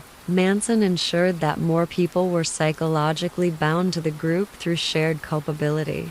The psychology of expanding complicity serves multiple control functions in group violence. Each additional participant becomes invested in maintaining group solidarity because their own survival depends on the group's continued cohesion. More participants also means more witnesses to each individual's participation, making subsequent cooperation with authorities more psychologically difficult. The aftermath psychology among the killers reveals the complex emotional responses that follow extreme group violence. Rather than guilt or remorse, the immediate response was often euphoria and increased group bonding. The shared experience of murder created an artificial intimacy that felt like spiritual transcendence. The psychology of post-violence euphoria is a documented phenomenon that helps explain how people can commit atrocities without immediate psychological collapse. The combination of adrenaline, group approval, and ideological justification can create temporary feelings of accomplishment and spiritual elevation. The killer's ability to return to seemingly normal activities immediately after the murders demonstrates how compartmentalization allows people to function despite having committed ultimate moral violations. They could eat breakfast, play with children, and engage in casual conversation as if nothing extraordinary had occurred.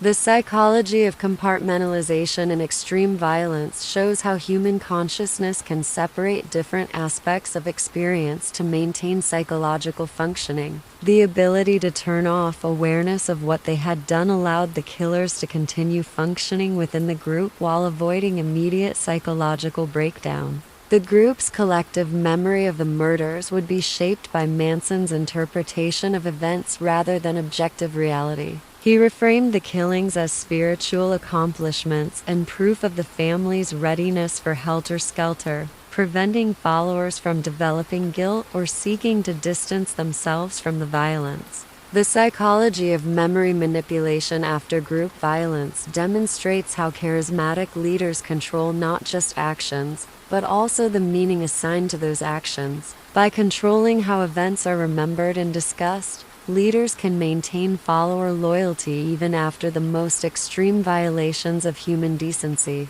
The failure of the murders to trigger the predicted race war created psychological dissonance that Manson resolved by claiming the killings were just the beginning of a larger campaign. This reframing maintained the group's sense of purpose while setting the stage for potential future violence.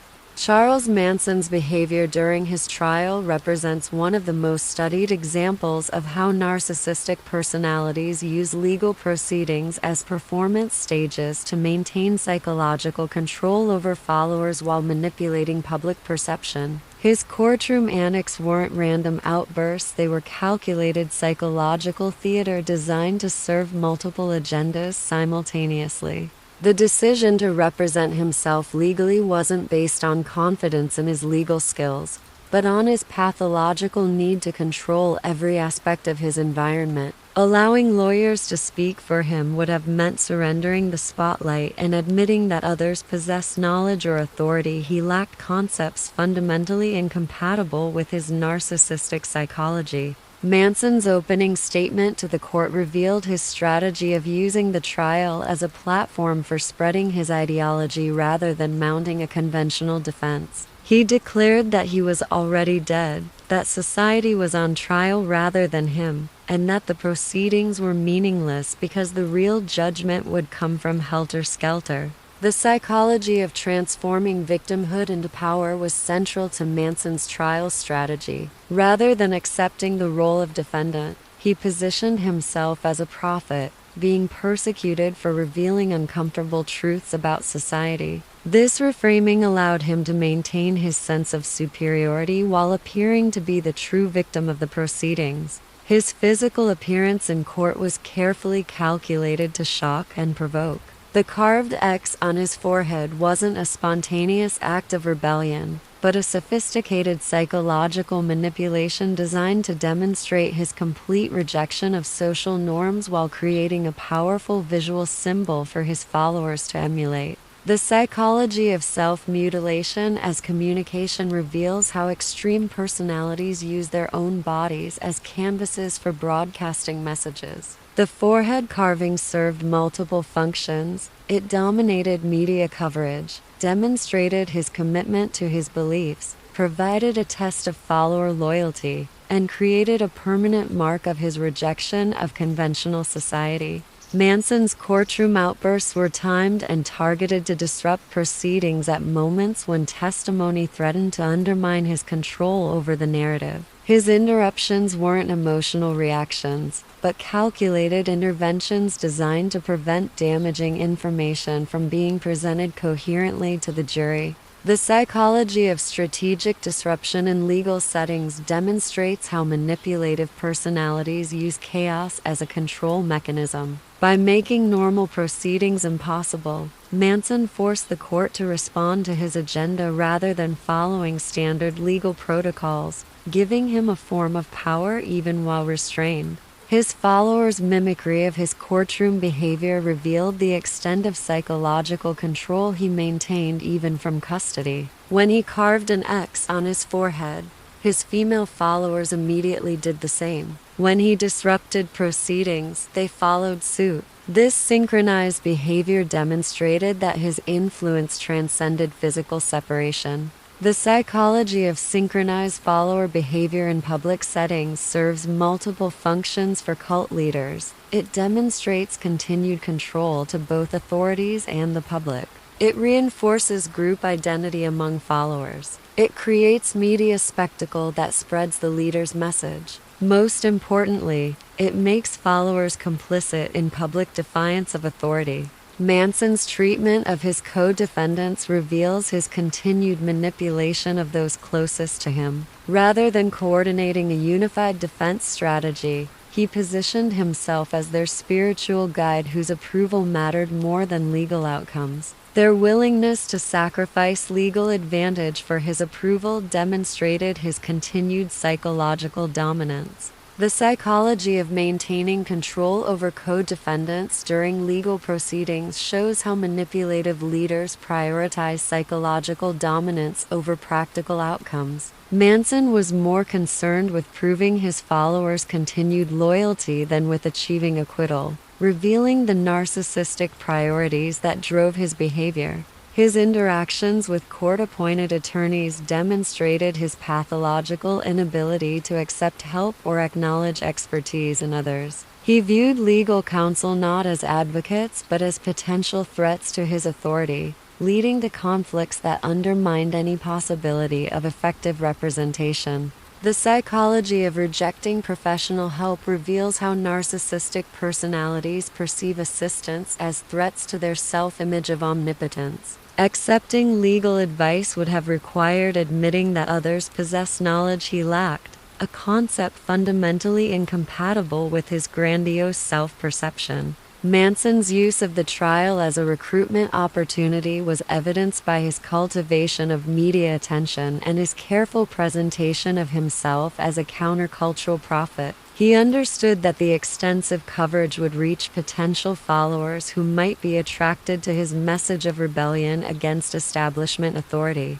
The psychology of using notoriety for recruitment purposes demonstrates how negative attention can serve the agendas of manipulative leaders. For personalities like Manson, being famous for terrible reasons is preferable to being ignored, because fame provides a platform for influence regardless of its source. His manipulation of the legal system's own rules against itself showed sophisticated understanding of institutional psychology. By invoking his right to self-representation, He gained access to law libraries, extended preparation time, and multiple opportunities to address the court, all of which he used to advance his agenda rather than his defense. The psychology of exploiting institutional protections for subversive purposes reveals how manipulative individuals can weaponize the very systems designed to ensure fairness. Manson's abuse of legal protections demonstrated how procedural safeguards can be turned against the institutions that provide them.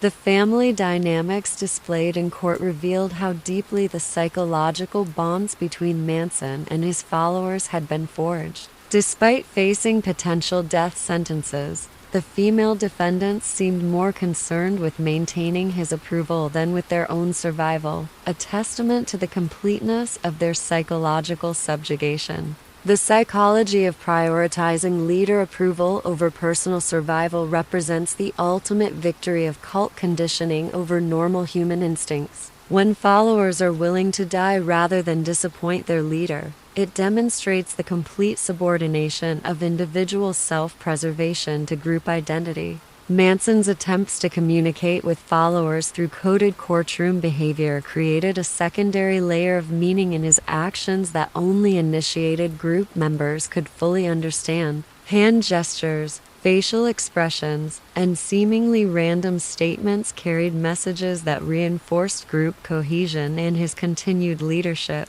The psychology of coded communication in public settings allows leaders to maintain control over followers while appearing to cooperate with authorities. This dual-layer communication demonstrates the sophisticated techniques used to preserve influence even under maximum security restrictions. His treatment of prosecution witnesses revealed his strategy of psychological intimidation designed to undermine testimony while demonstrating his continued power to his followers. Staring contests, facial expressions, and subtle gestures were used to remind witnesses of potential consequences for cooperation with authorities. The psychology of witness intimidation through nonverbal communication shows how threatening behavior can be maintained even under strict courtroom supervision. Manson's ability to project menace without overt action demonstrated his sophisticated understanding of psychological pressure techniques.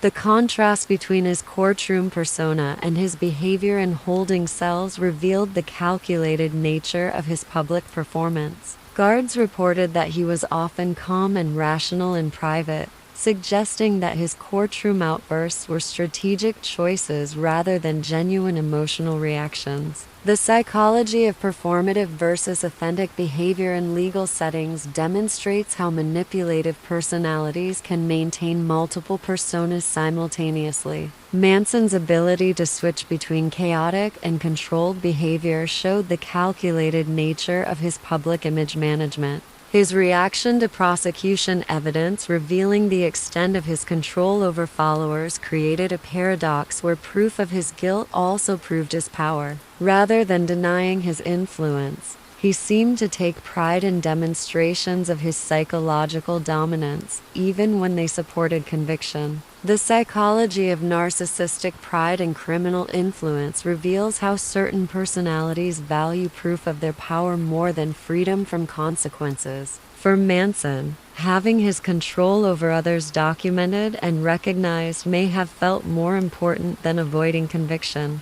The female followers' testimony created additional complexity as they attempted to protect Manson while accepting responsibility for their own actions. Their willingness to confess to murders while absolving him of responsibility demonstrated continued loyalty despite facing death sentences themselves. The psychology of protective testimony in cult-related trials shows how follower loyalty can persist even when self-preservation would dictate different choices.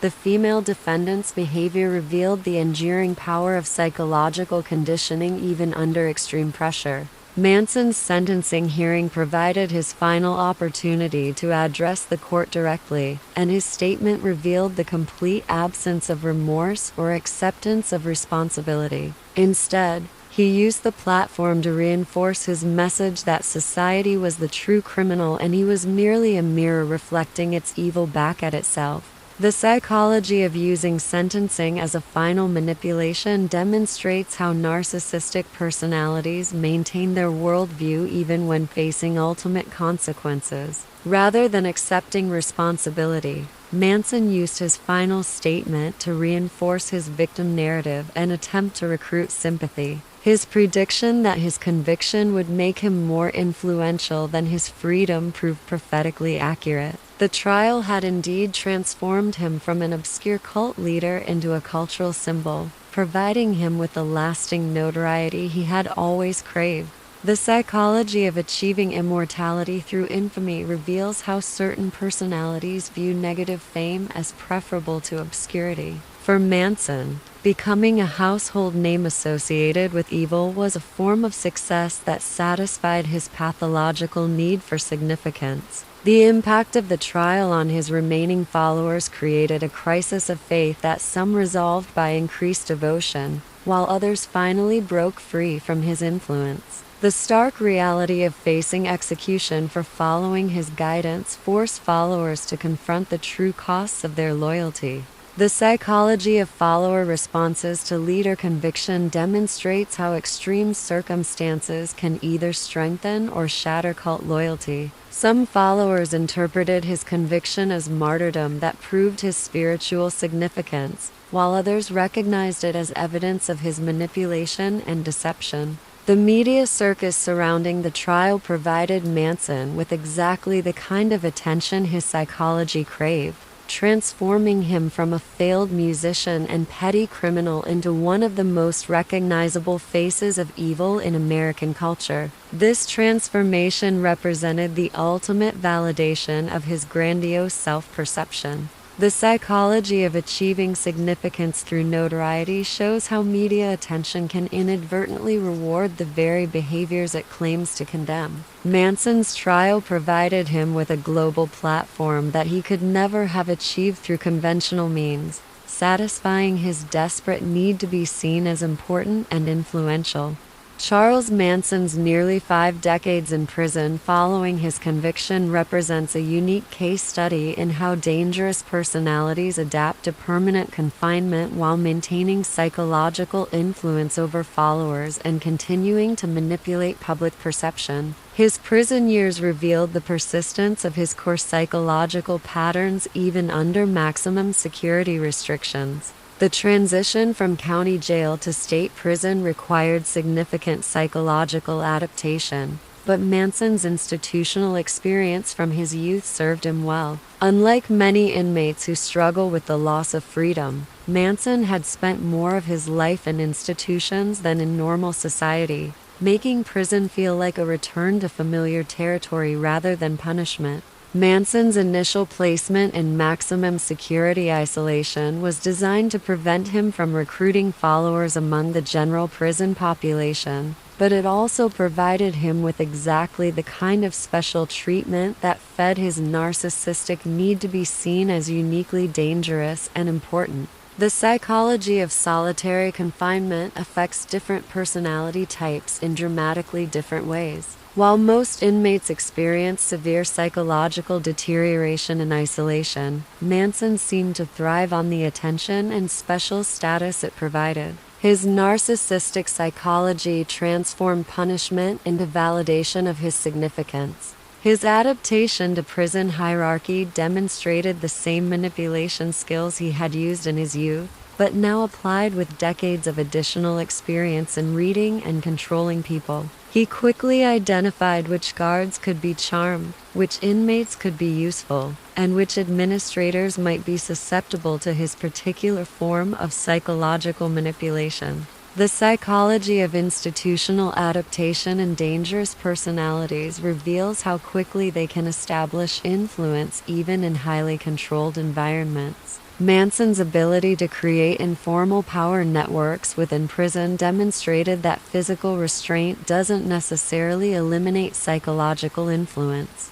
His correspondence with outside followers became one of his primary tools for maintaining influence and recruiting new adherents. Prison mail provided him with a lifeline to the outside world that he used to continue spreading his ideology and maintaining the loyalty of those still committed to his cause. The psychology of maintaining cult influence through correspondence shows how written communication can be weaponized for continued manipulation. Manson's letters combine spiritual language, conspiracy theories, and personal attention in ways designed to make recipients feel special and chosen, just as he had done during face-to-face recruitment. Prison interviews with journalists and researchers provided Manson with opportunities to manipulate public perception while satisfying his pathological need for attention. He approached these interactions as performances, carefully crafting his responses to maintain his image as a dangerous mystic and countercultural prophet.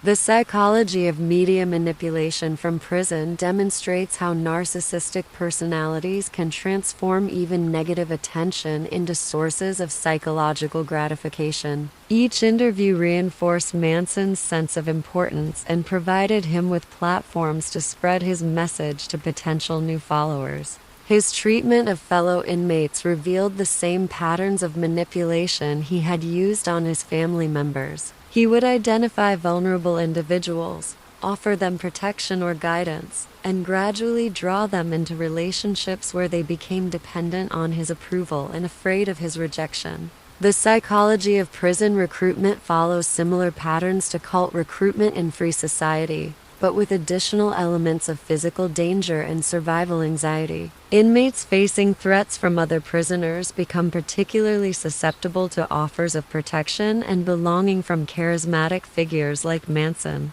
Manson's reputation within the prison system created a mythology that often exceeded the reality of his actual influence. Stories of his psychological power circulated among inmates and guards, creating a legend that made him seem more dangerous and influential than his actual circumstances might suggest.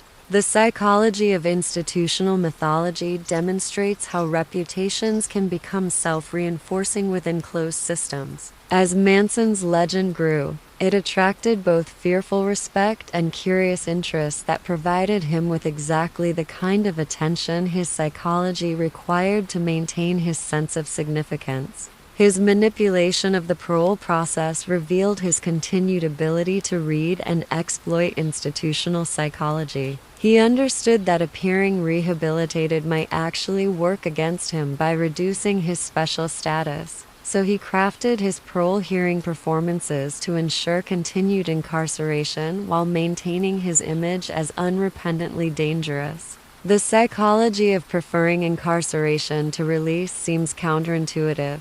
But for someone like Manson, prison provided structure, attention, and status that he might not have achieved in free society. His identity had become so thoroughly tied to being a dangerous prisoner that release would have represented a loss of identity rather than freedom. His interactions with prison psychologists and psychiatrists became elaborate games of manipulation, where he attempted to demonstrate his intellectual superiority while avoiding genuine therapeutic insight. He viewed mental health professionals as adversaries to be defeated rather than helpers to be trusted. The psychology of resisting therapeutic intervention is common among antisocial personalities who view attempts to understand or change them as threats to their self-image. Manson's refusal to engage authentically with treatment reflected his core belief that he was fundamentally superior to those trying to help him. Manson's cultivation of relationships with young correspondents demonstrated his continued ability to identify and exploit psychological vulnerabilities in potential followers. Many of these relationships followed patterns similar to his original family recruitment, with him positioning himself as a misunderstood prophet offering special knowledge to chosen disciples.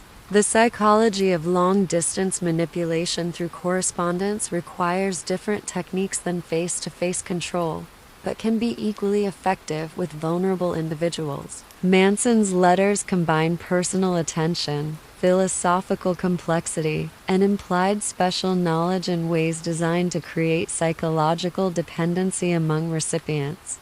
His response to the deaths of his original followers revealed the limits of his capacity for genuine human connection. When Susan Atkins died of cancer in 2009, his reaction was focused more on how her death affected his own legacy than on any grief for someone who had devoted her life to serving him. The psychology of narcissistic grief is fundamentally different from normal mourning because it focuses on the impact of loss on the narcissist rather than genuine sadness for the deceased. Manson's responses to follower deaths revealed his inability to form authentic emotional attachments even with those most devoted to him. Prison marriages and romantic relationships provided Manson with additional opportunities to manipulate vulnerable individuals while satisfying his need for control and attention. These relationships often followed familiar patterns of love bombing, psychological control, and eventual exploitation. The psychology of prison romance can be particularly intense because of the artificial constraints and heightened emotions created by the institutional environment. Manson's ability to form romantic connections despite his age and circumstances demonstrated his continued skill at psychological manipulation. His management of his public image through carefully controlled interviews and statements showed sophisticated understanding of how media attention could be manipulated to serve his psychological needs. He presented different versions of himself to different audiences while maintaining consistent core themes about his significance and society's corruption.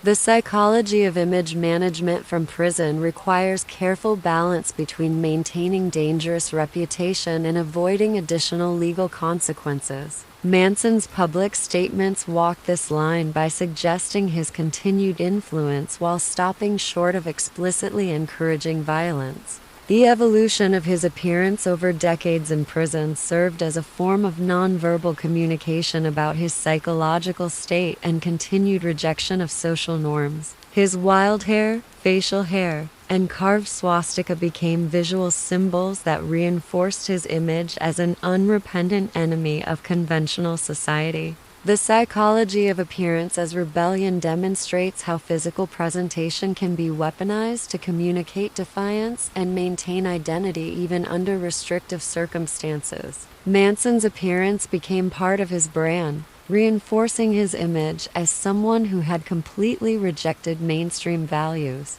His relationship with prison authorities revealed a complex dynamic where his notorious reputation provided him with a form of informal power even while he remained completely confined. Guards and administrators were often wary of him in ways that gave him psychological satisfaction and occasional practical advantages. The psychology of reputation-based power in institutional settings shows how notoriety can create influence even without formal authority. Manson's ability to generate unease among prison staff demonstrated how psychological presence can transcend physical limitations. Manson's attempts to maintain control over his intellectual property and public image revealed his continued concern with legacy and influence. He pursued legal action against unauthorized uses of his name and image, demonstrating that even trivial forms of control remain psychologically important to him. The psychology of control obsession in confined individuals often focuses on whatever small areas of influence remain available. For someone like Manson, controlling the use of his name and image became a way of exercising power in a severely restricted environment. His interactions with true crime enthusiasts and researchers provided him with audiences for his continued manipulation while feeding his narcissistic need for attention from people who found him fascinating rather than repulsive. These relationships often revealed his ability to charm even skeptical observers.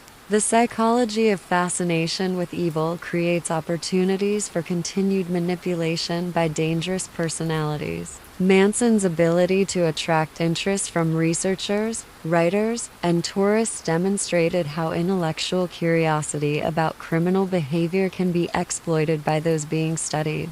The technological changes during his incarceration period created new opportunities and challenges for maintaining outside influence. While he couldn't directly access the internet, his followers and correspondents could spread his message through digital platforms in ways that hadn't been possible during his original crimes. The psychology of digital age influence for incarcerated individuals shows how technology can extend the reach of dangerous personalities beyond physical boundaries. Manson's ideology continued to spread online through devoted followers and curious researchers, giving him influence he never could have achieved before the internet age.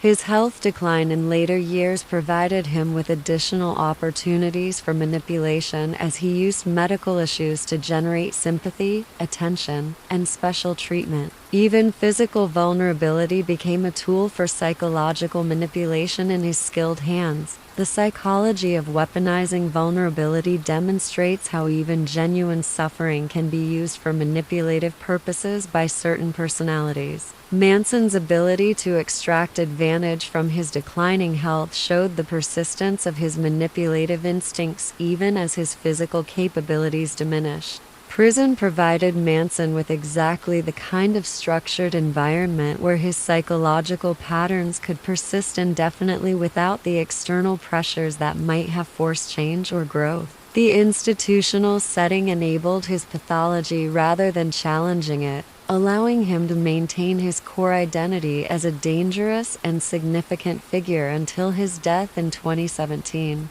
The psychology of institutional enabling reveals how prison systems, despite their punitive intentions, can sometimes provide narcissistic personalities with exactly the kind of attention and structure they crave. For Manson, prison became not punishment, but the perfect stage for his continued performance as a dangerous mystic and cultural symbol. Charles Manson's continued cultural influence decades after his imprisonment and eventual death in 2017 represents one of the most disturbing examples of how evil can transcend its original context to become a persistent source of fascination and inspiration. Understanding why his legacy endures reveals troubling truths about human psychology and the dangerous appeal of charismatic darkness. The transformation of Manson from criminal to cultural icon began almost immediately after his arrest, as media coverage focused more on his bizarre charisma and apocalyptic philosophy than on the victims of his crimes. This shift from crime reporting to cultural analysis inadvertently provided him with exactly the kind of significance his psychology had always craved. The psychology of media mythologizing demonstrates how extensive coverage can transform criminals into larger-than-life figures who transcend their actual crimes. Manson became a symbol of 1960 seconds counterculture gone wrong, the death of the peace and love movement, and the dark potential lurking beneath utopian idealism.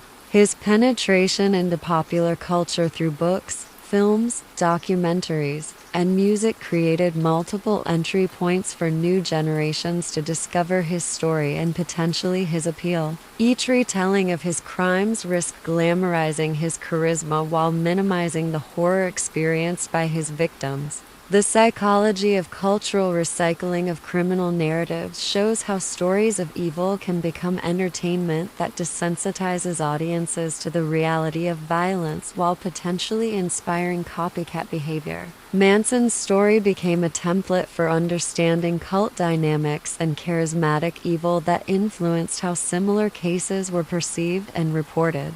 The internet age exponentially expanded Manson's potential influence by providing platforms for his followers to share his writings, philosophy, and image with global audiences. Websites, forums, and social media accounts dedicated to his memory created virtual communities where his ideology could continue to spread and evolve.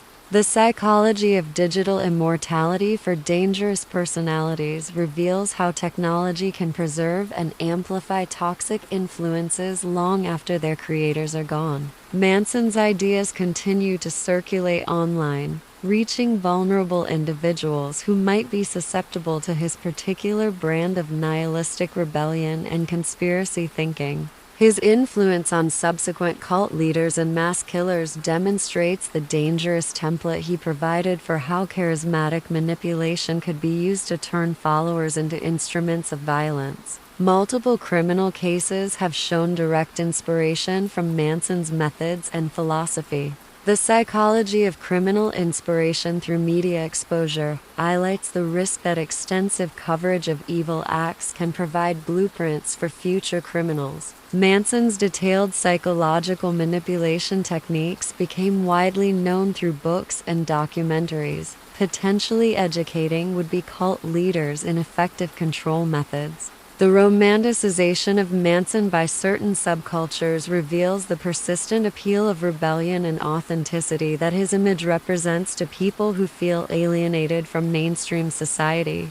His complete rejection of conventional values can seem attractive to individuals struggling with their own relationship to authority and social expectations. The psychology of attraction to authentic evil demonstrates how some personalities are drawn to figures who appear to live without moral constraints or social limitations. Manson represents ultimate freedom from conventional morality, which can seem appealing to people who feel trapped by social expectations and moral obligations. His continued correspondence and marriage proposals from admirers, even into his 70s, revealed the persistent power of his manipulative charisma to attract vulnerable individuals seeking meaning and connection. These relationships often followed patterns similar to his original family Recruitment.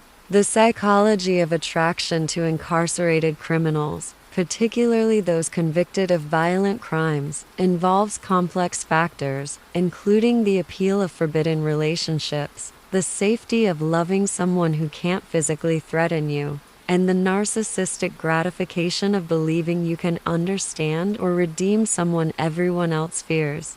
The academic study of Manson's psychological techniques inadvertently contributed to his cultural influence by legitimizing his manipulation methods as subjects worthy of scholarly attention. Research into his control techniques provided detailed analyses that could potentially be misused by individuals seeking to develop their own manipulative capabilities. The psychology of academic fascination with evil often involves attempts to understand dangerous behavior in ways that might prevent future occurrences.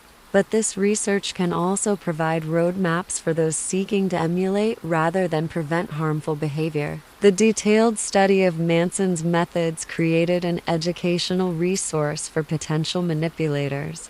His adoption as a symbol by various extremist groups and individuals demonstrates how his image and ideology can be appropriated for causes he never directly endorsed. White supremacists, anti-government extremists, and apocalyptic movements have all found elements of his philosophy that resonate with their own belief systems. The psychology of symbolic appropriation shows how dangerous figures can become templates for various forms of extremism, even when their original message wasn't specifically aligned with particular political or ideological movements. Manson's general anti-establishment message and apocalyptic thinking provided flexible framework that could be adapted to various extremist causes. The persistent market for Manson memorabilia, including his artwork, letters, and personal items, reveals the extent to which his notoriety has been commercialized and commodified. This marketplace creates financial incentives for preserving and promoting his legacy while potentially providing resources for continued influence operations.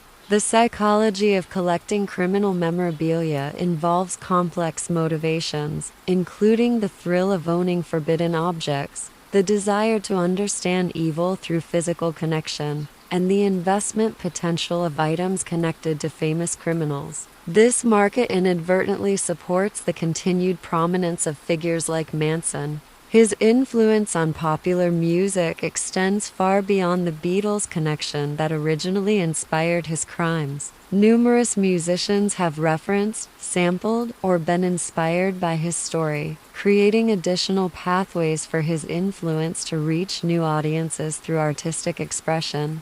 The psychology of artistic inspiration from evil sources reveals how creative individuals often find compelling material in dark subjects, but this artistic engagement risks normalizing or glamorizing dangerous behaviors and beliefs. Musical references to Manson can introduce his ideas to audiences who might never encounter them through true crime media. The conspiracy theory communities that embrace elements of Manson's worldview demonstrate how his apocalyptic thinking and paranoid interpretations continue to find audiences among people predisposed to alternative explanations for social and political events. The psychology of conspiracy thinking shares many elements with Manson's paranoid ideology, including the belief in hidden meanings, the appeal of exclusive knowledge, and the tendency to see connections where none exist. His particular brand of apocalyptic conspiracy thinking continues to resonate with individuals seeking explanations for social upheaval and political conflict.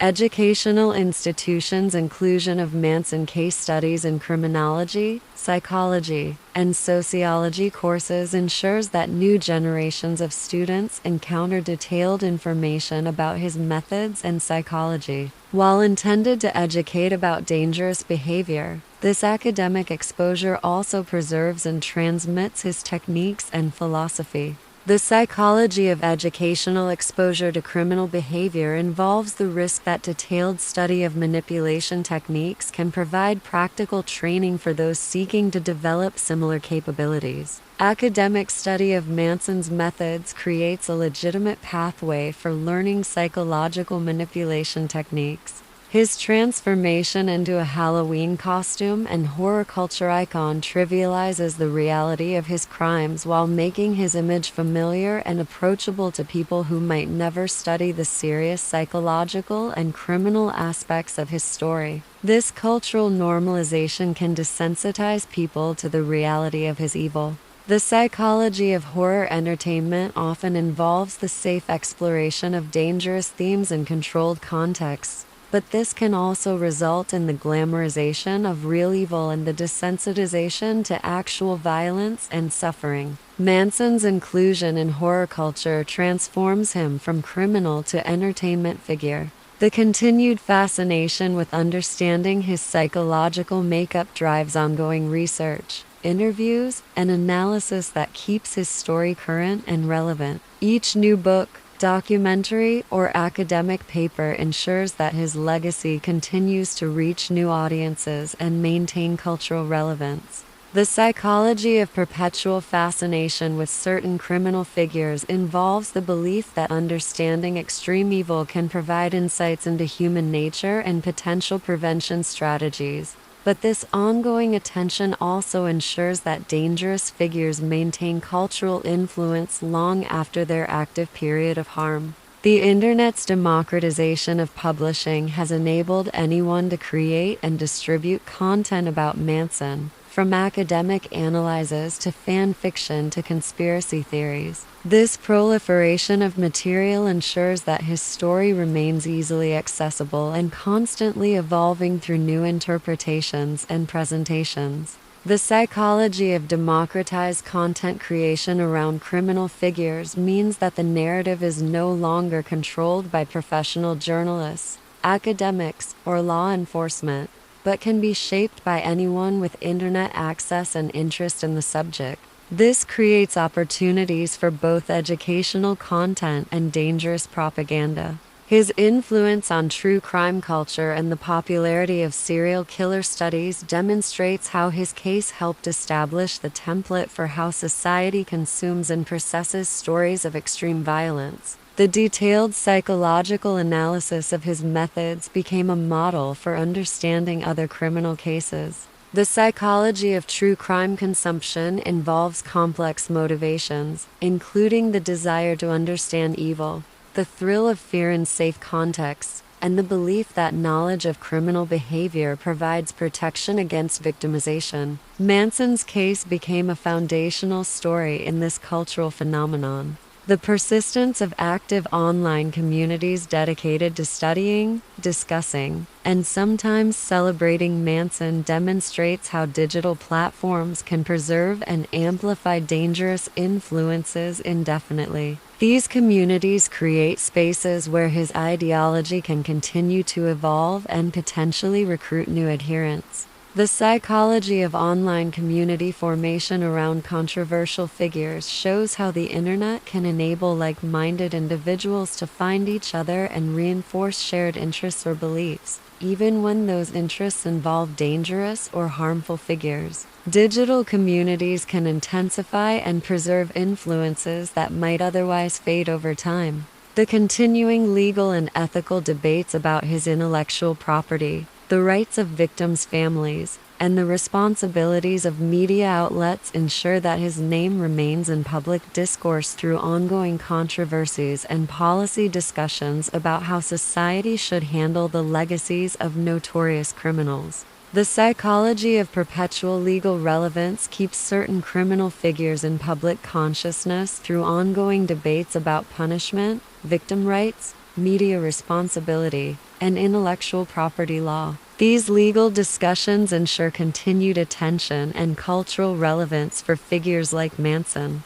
Perhaps most disturbingly, the transformation of Manson from person to symbol means that his influence has become largely independent of his actual life and crimes. He represents ideas about rebellion, authenticity, apocalypse, and evil that transcend his specific biography and can be applied to new contexts and causes. The psychology of symbolic transformation demonstrates how dangerous individuals can achieve a form of immortality through becoming representations of broader concepts rather than specific people. Manson's evolution into a symbol of ultimate evil and authentic rebellion ensures that his influence will persist regardless of how much time passes since his actual crimes. The Charles Manson case provides crucial lessons about recognizing and resisting manipulative personalities before they can cause harm. Understanding the psychological warning signs and protection strategies revealed by his methods can help individuals, families, and communities identify and respond to similar threats before they escalate to violence. The first and most important lesson from Manson's psychology is that dangerous charisma often appears during periods of personal vulnerability. His most successful recruitment occurred when targets were experiencing life transitions, family conflicts, or identity confusion. Recognizing these vulnerable periods in ourselves and others is crucial for protection. The psychology of vulnerability awareness involves understanding that everyone experiences periods when they're more susceptible to manipulation and influence. Rather than viewing vulnerability as weakness,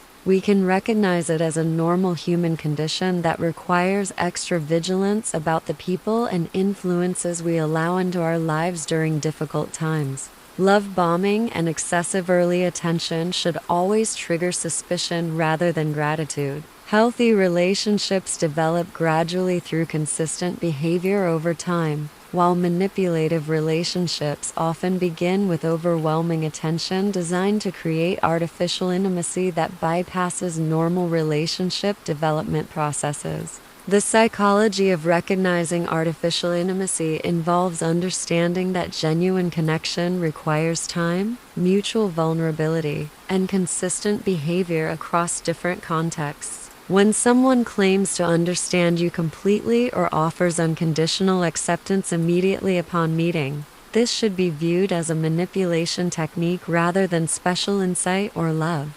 Isolation from family and friends is one of the most reliable warning signs of manipulative relationships. Healthy leaders and partners encourage outside relationships and diverse perspectives, while manipulative individuals systematically work to eliminate external influences that might challenge their control or provide alternative viewpoints. The psychology of maintaining independence requires actively preserving relationships and activities outside any single person or group's influence. When someone discourages contact with family, friends, or other communities, This represents an attempt to eliminate external reality checks that might expose manipulation or abuse. Financial dependency is another crucial warning sign that often develops gradually through seemingly innocent sharing arrangements. Manipulative leaders encourage followers to contribute resources to common causes while systematically eliminating their ability to function independently if they choose to leave.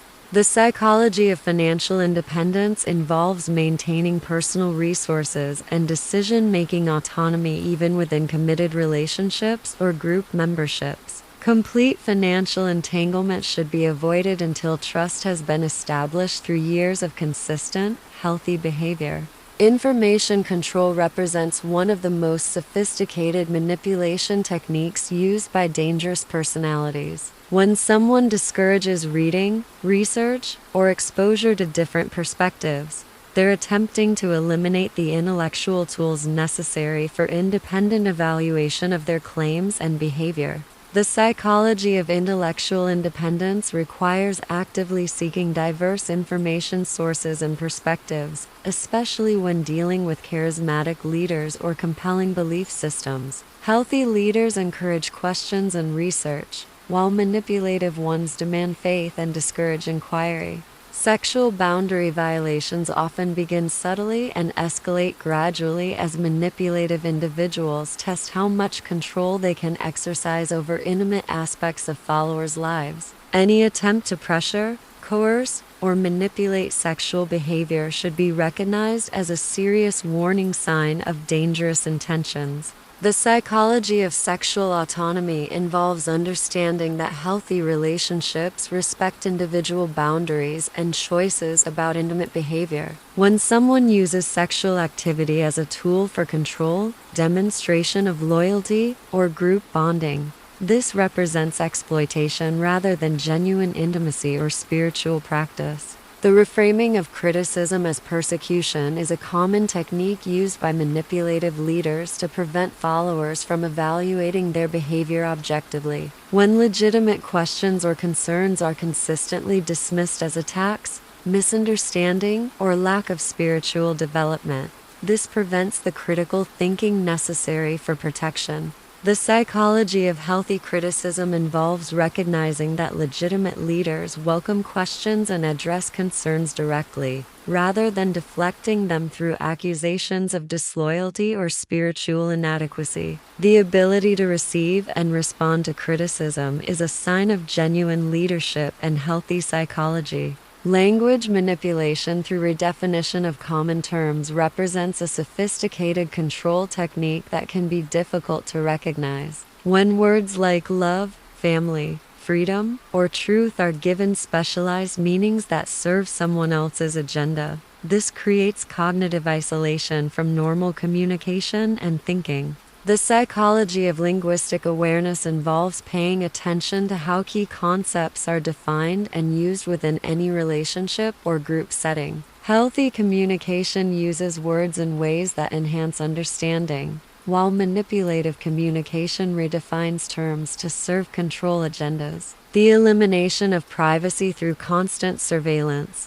confession requirements, or shared living arrangements represents an attempt to eliminate the mental space necessary for independent thought and decision-making. Everyone needs some degree of privacy to maintain psychological autonomy. The psychology of privacy protection involves understanding that healthy relationships and groups respect individual boundaries and the need for personal space and reflection time. When privacy is eliminated in the name of transparency, unity, or spiritual development, this serves control rather than genuine community. Escalating commitment demands that begin small and gradually increase represent one of the most effective manipulation techniques for overcoming normal resistance to extreme requests. Each small compliance makes the next larger compliance feel consistent rather than shocking. The psychology of commitment resistance involves recognizing when requests or expectations are escalating in ways that move beyond your comfort zone or values. Healthy relationships allow for saying no without punishment, while manipulative ones use previous compliance to pressure future compliance. The use of children as leverage, whether through creating artificial family structures or involving children in adult conflicts, represents exploitation of protective instincts for control purposes. Children should never be used to pressure adults into compliance with leaders or group demands. The psychology of protecting children from manipulation involves understanding that healthy leaders protect children from adult conflicts and decisions rather than involving them in loyalty tests or using them to pressure parent compliance. Children's welfare should never be contingent on adult loyalty to leaders or groups. Time pressure and artificial urgency are commonly used to prevent the careful consideration that might reveal manipulation or lead to resistance. Legitimate opportunities and relationships allow time for thoughtful decision-making, while manipulative ones create false deadlines to pressure immediate compliance. The psychology of decision-making. Protection involves insisting on adequate time to consider major life decisions, especially when they involve significant commitments or changes. Pressure to decide immediately often indicates manipulation rather than genuine opportunity. Warning signs in family and social relationships include sudden personality changes, adoption of new vocabularies or belief systems, withdrawal from previous relationships, secretiveness about new associations, and dramatic changes in values or life priorities. The psychology of relationship monitoring involves staying alert to significant changes in loved ones' behavior patterns and maintaining open communication about their experiences and influences. Early intervention through caring conversation can prevent deeper involvement in manipulative relationships.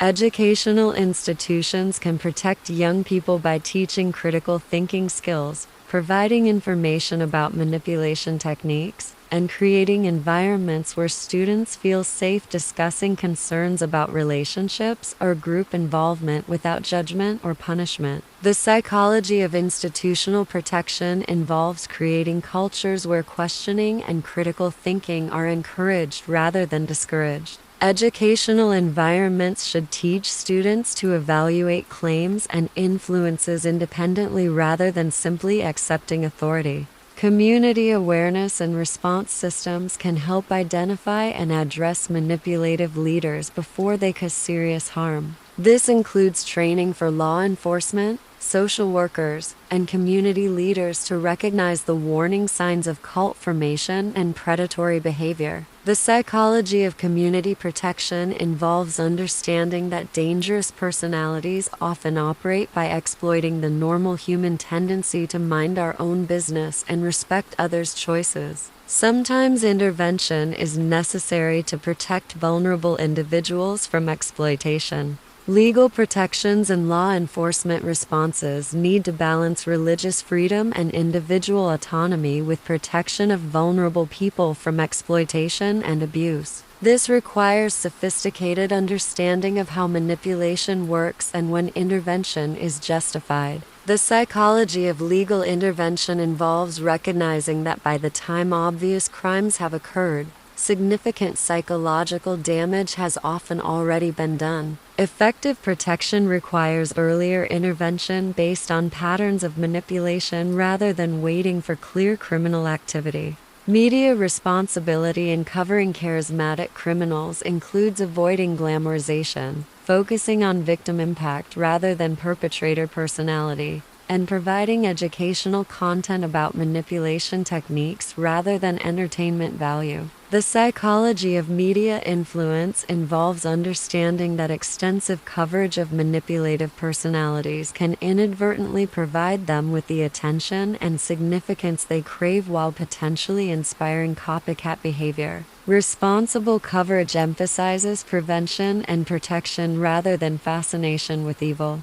Technology's role in modern manipulation includes social media recruitment, online community formation around dangerous figures, and digital preservation of harmful ideologies. Protection requires understanding how these platforms can be weaponized for manipulation and recruitment. The psychology of digital protection involves maintaining critical thinking about online influences, diversifying information sources, and recognizing that digital communities can create artificial consensus around harmful ideas. Online relationships should be subject to the same scrutiny as offline ones. Personal resilience building involves developing strong individual identity, maintaining diverse relationships, practicing critical thinking skills, and building emotional intelligence that can recognize and resist manipulation attempts. The psychology of manipulation resistance requires understanding your own vulnerabilities, maintaining support networks, and developing the confidence to trust your own judgment even when charismatic figures claim superior knowledge or authority. The ultimate lesson from Charles Manson's psychology is that evil often succeeds not through obvious force, but through exploitation of human needs for belonging, meaning, and acceptance. Protecting ourselves and others requires understanding these needs and ensuring they're met through healthy relationships and communities rather than exploitative ones. The psychology of prevention recognizes that the best defense against manipulative personalities is creating environments where people's legitimate needs for connection, purpose, and acceptance are met through healthy means. When these needs are satisfied through genuine relationships and meaningful activities, people become less vulnerable to exploitation by those who would use these needs against them. As we conclude this comprehensive analysis of Charles Manson's psychology, we must remember that understanding evil is not the same as excusing it. The insights gained from studying his manipulation techniques should be used to protect potential victims and prevent future tragedies, not to rationalize or minimize the horror of his crimes. The damaged child who became a master manipulator could have chosen differently at many points in his development. While his early experiences created psychological wounds that made healthy development difficult, many people experience similar trauma without becoming instruments of evil. Manson's choices, not just his circumstances, created the tragedy that bears his name. Our exploration of his psychology serves as both warning and education, a reminder that the capacity for both good and evil exists within human nature, and that our choices about which path to follow ultimately determine not just our own fate, but the fate of everyone whose lives we touch.